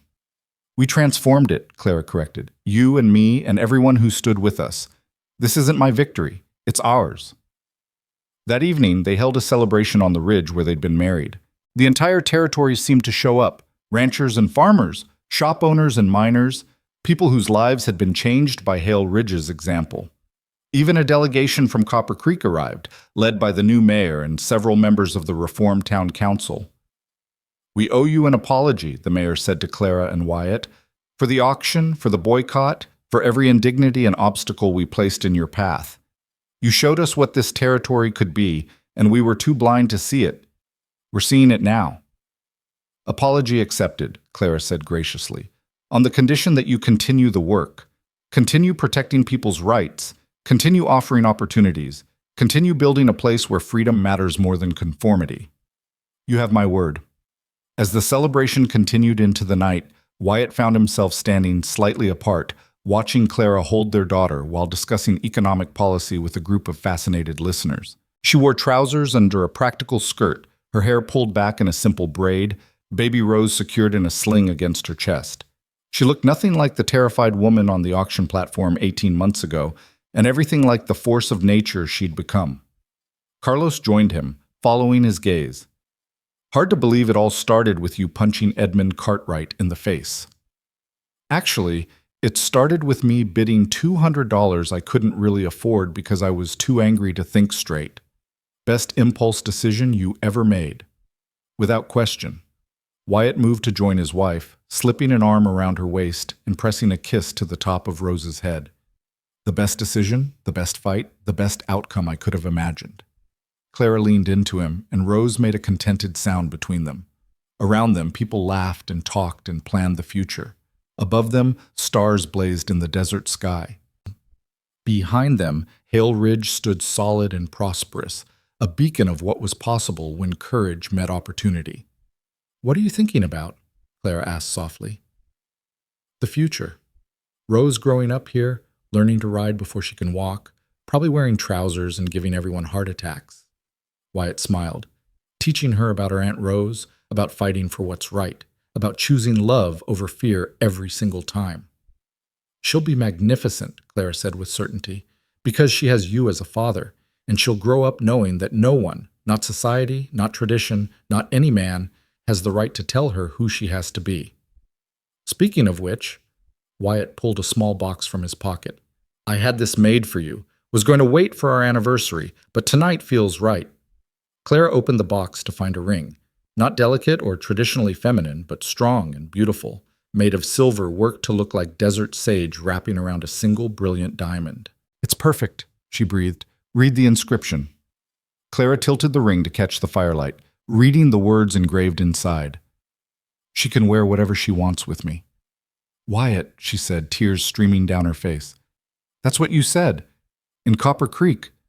When you bought me. When I freed you," he corrected. "And it's still true. You can wear whatever you want, be whoever you want, build whatever life you choose. I'll stand beside you for all of it, proud and grateful and completely in love." Clara kissed him then, deep and long, with Rose nestled safe between them and the future spreading out in all directions. They'd started with an auction and a rescue, with fear and desperation and the kind of injustice that burned in the soul. But they'd built something better. A partnership, a family, a legacy of freedom and courage that would outlast them both. Years later, when Rose was grown and running Hale Ridge with the same fierce competence as her mother, when the territory had become a state and the laws Clara had inspired had spread across the West, people would still tell the story. The story of a woman sold for wearing pants and the cowboy who said she could wear whatever she wanted with him. But Wyatt and Clara knew the real story was simpler and more profound than legend could capture.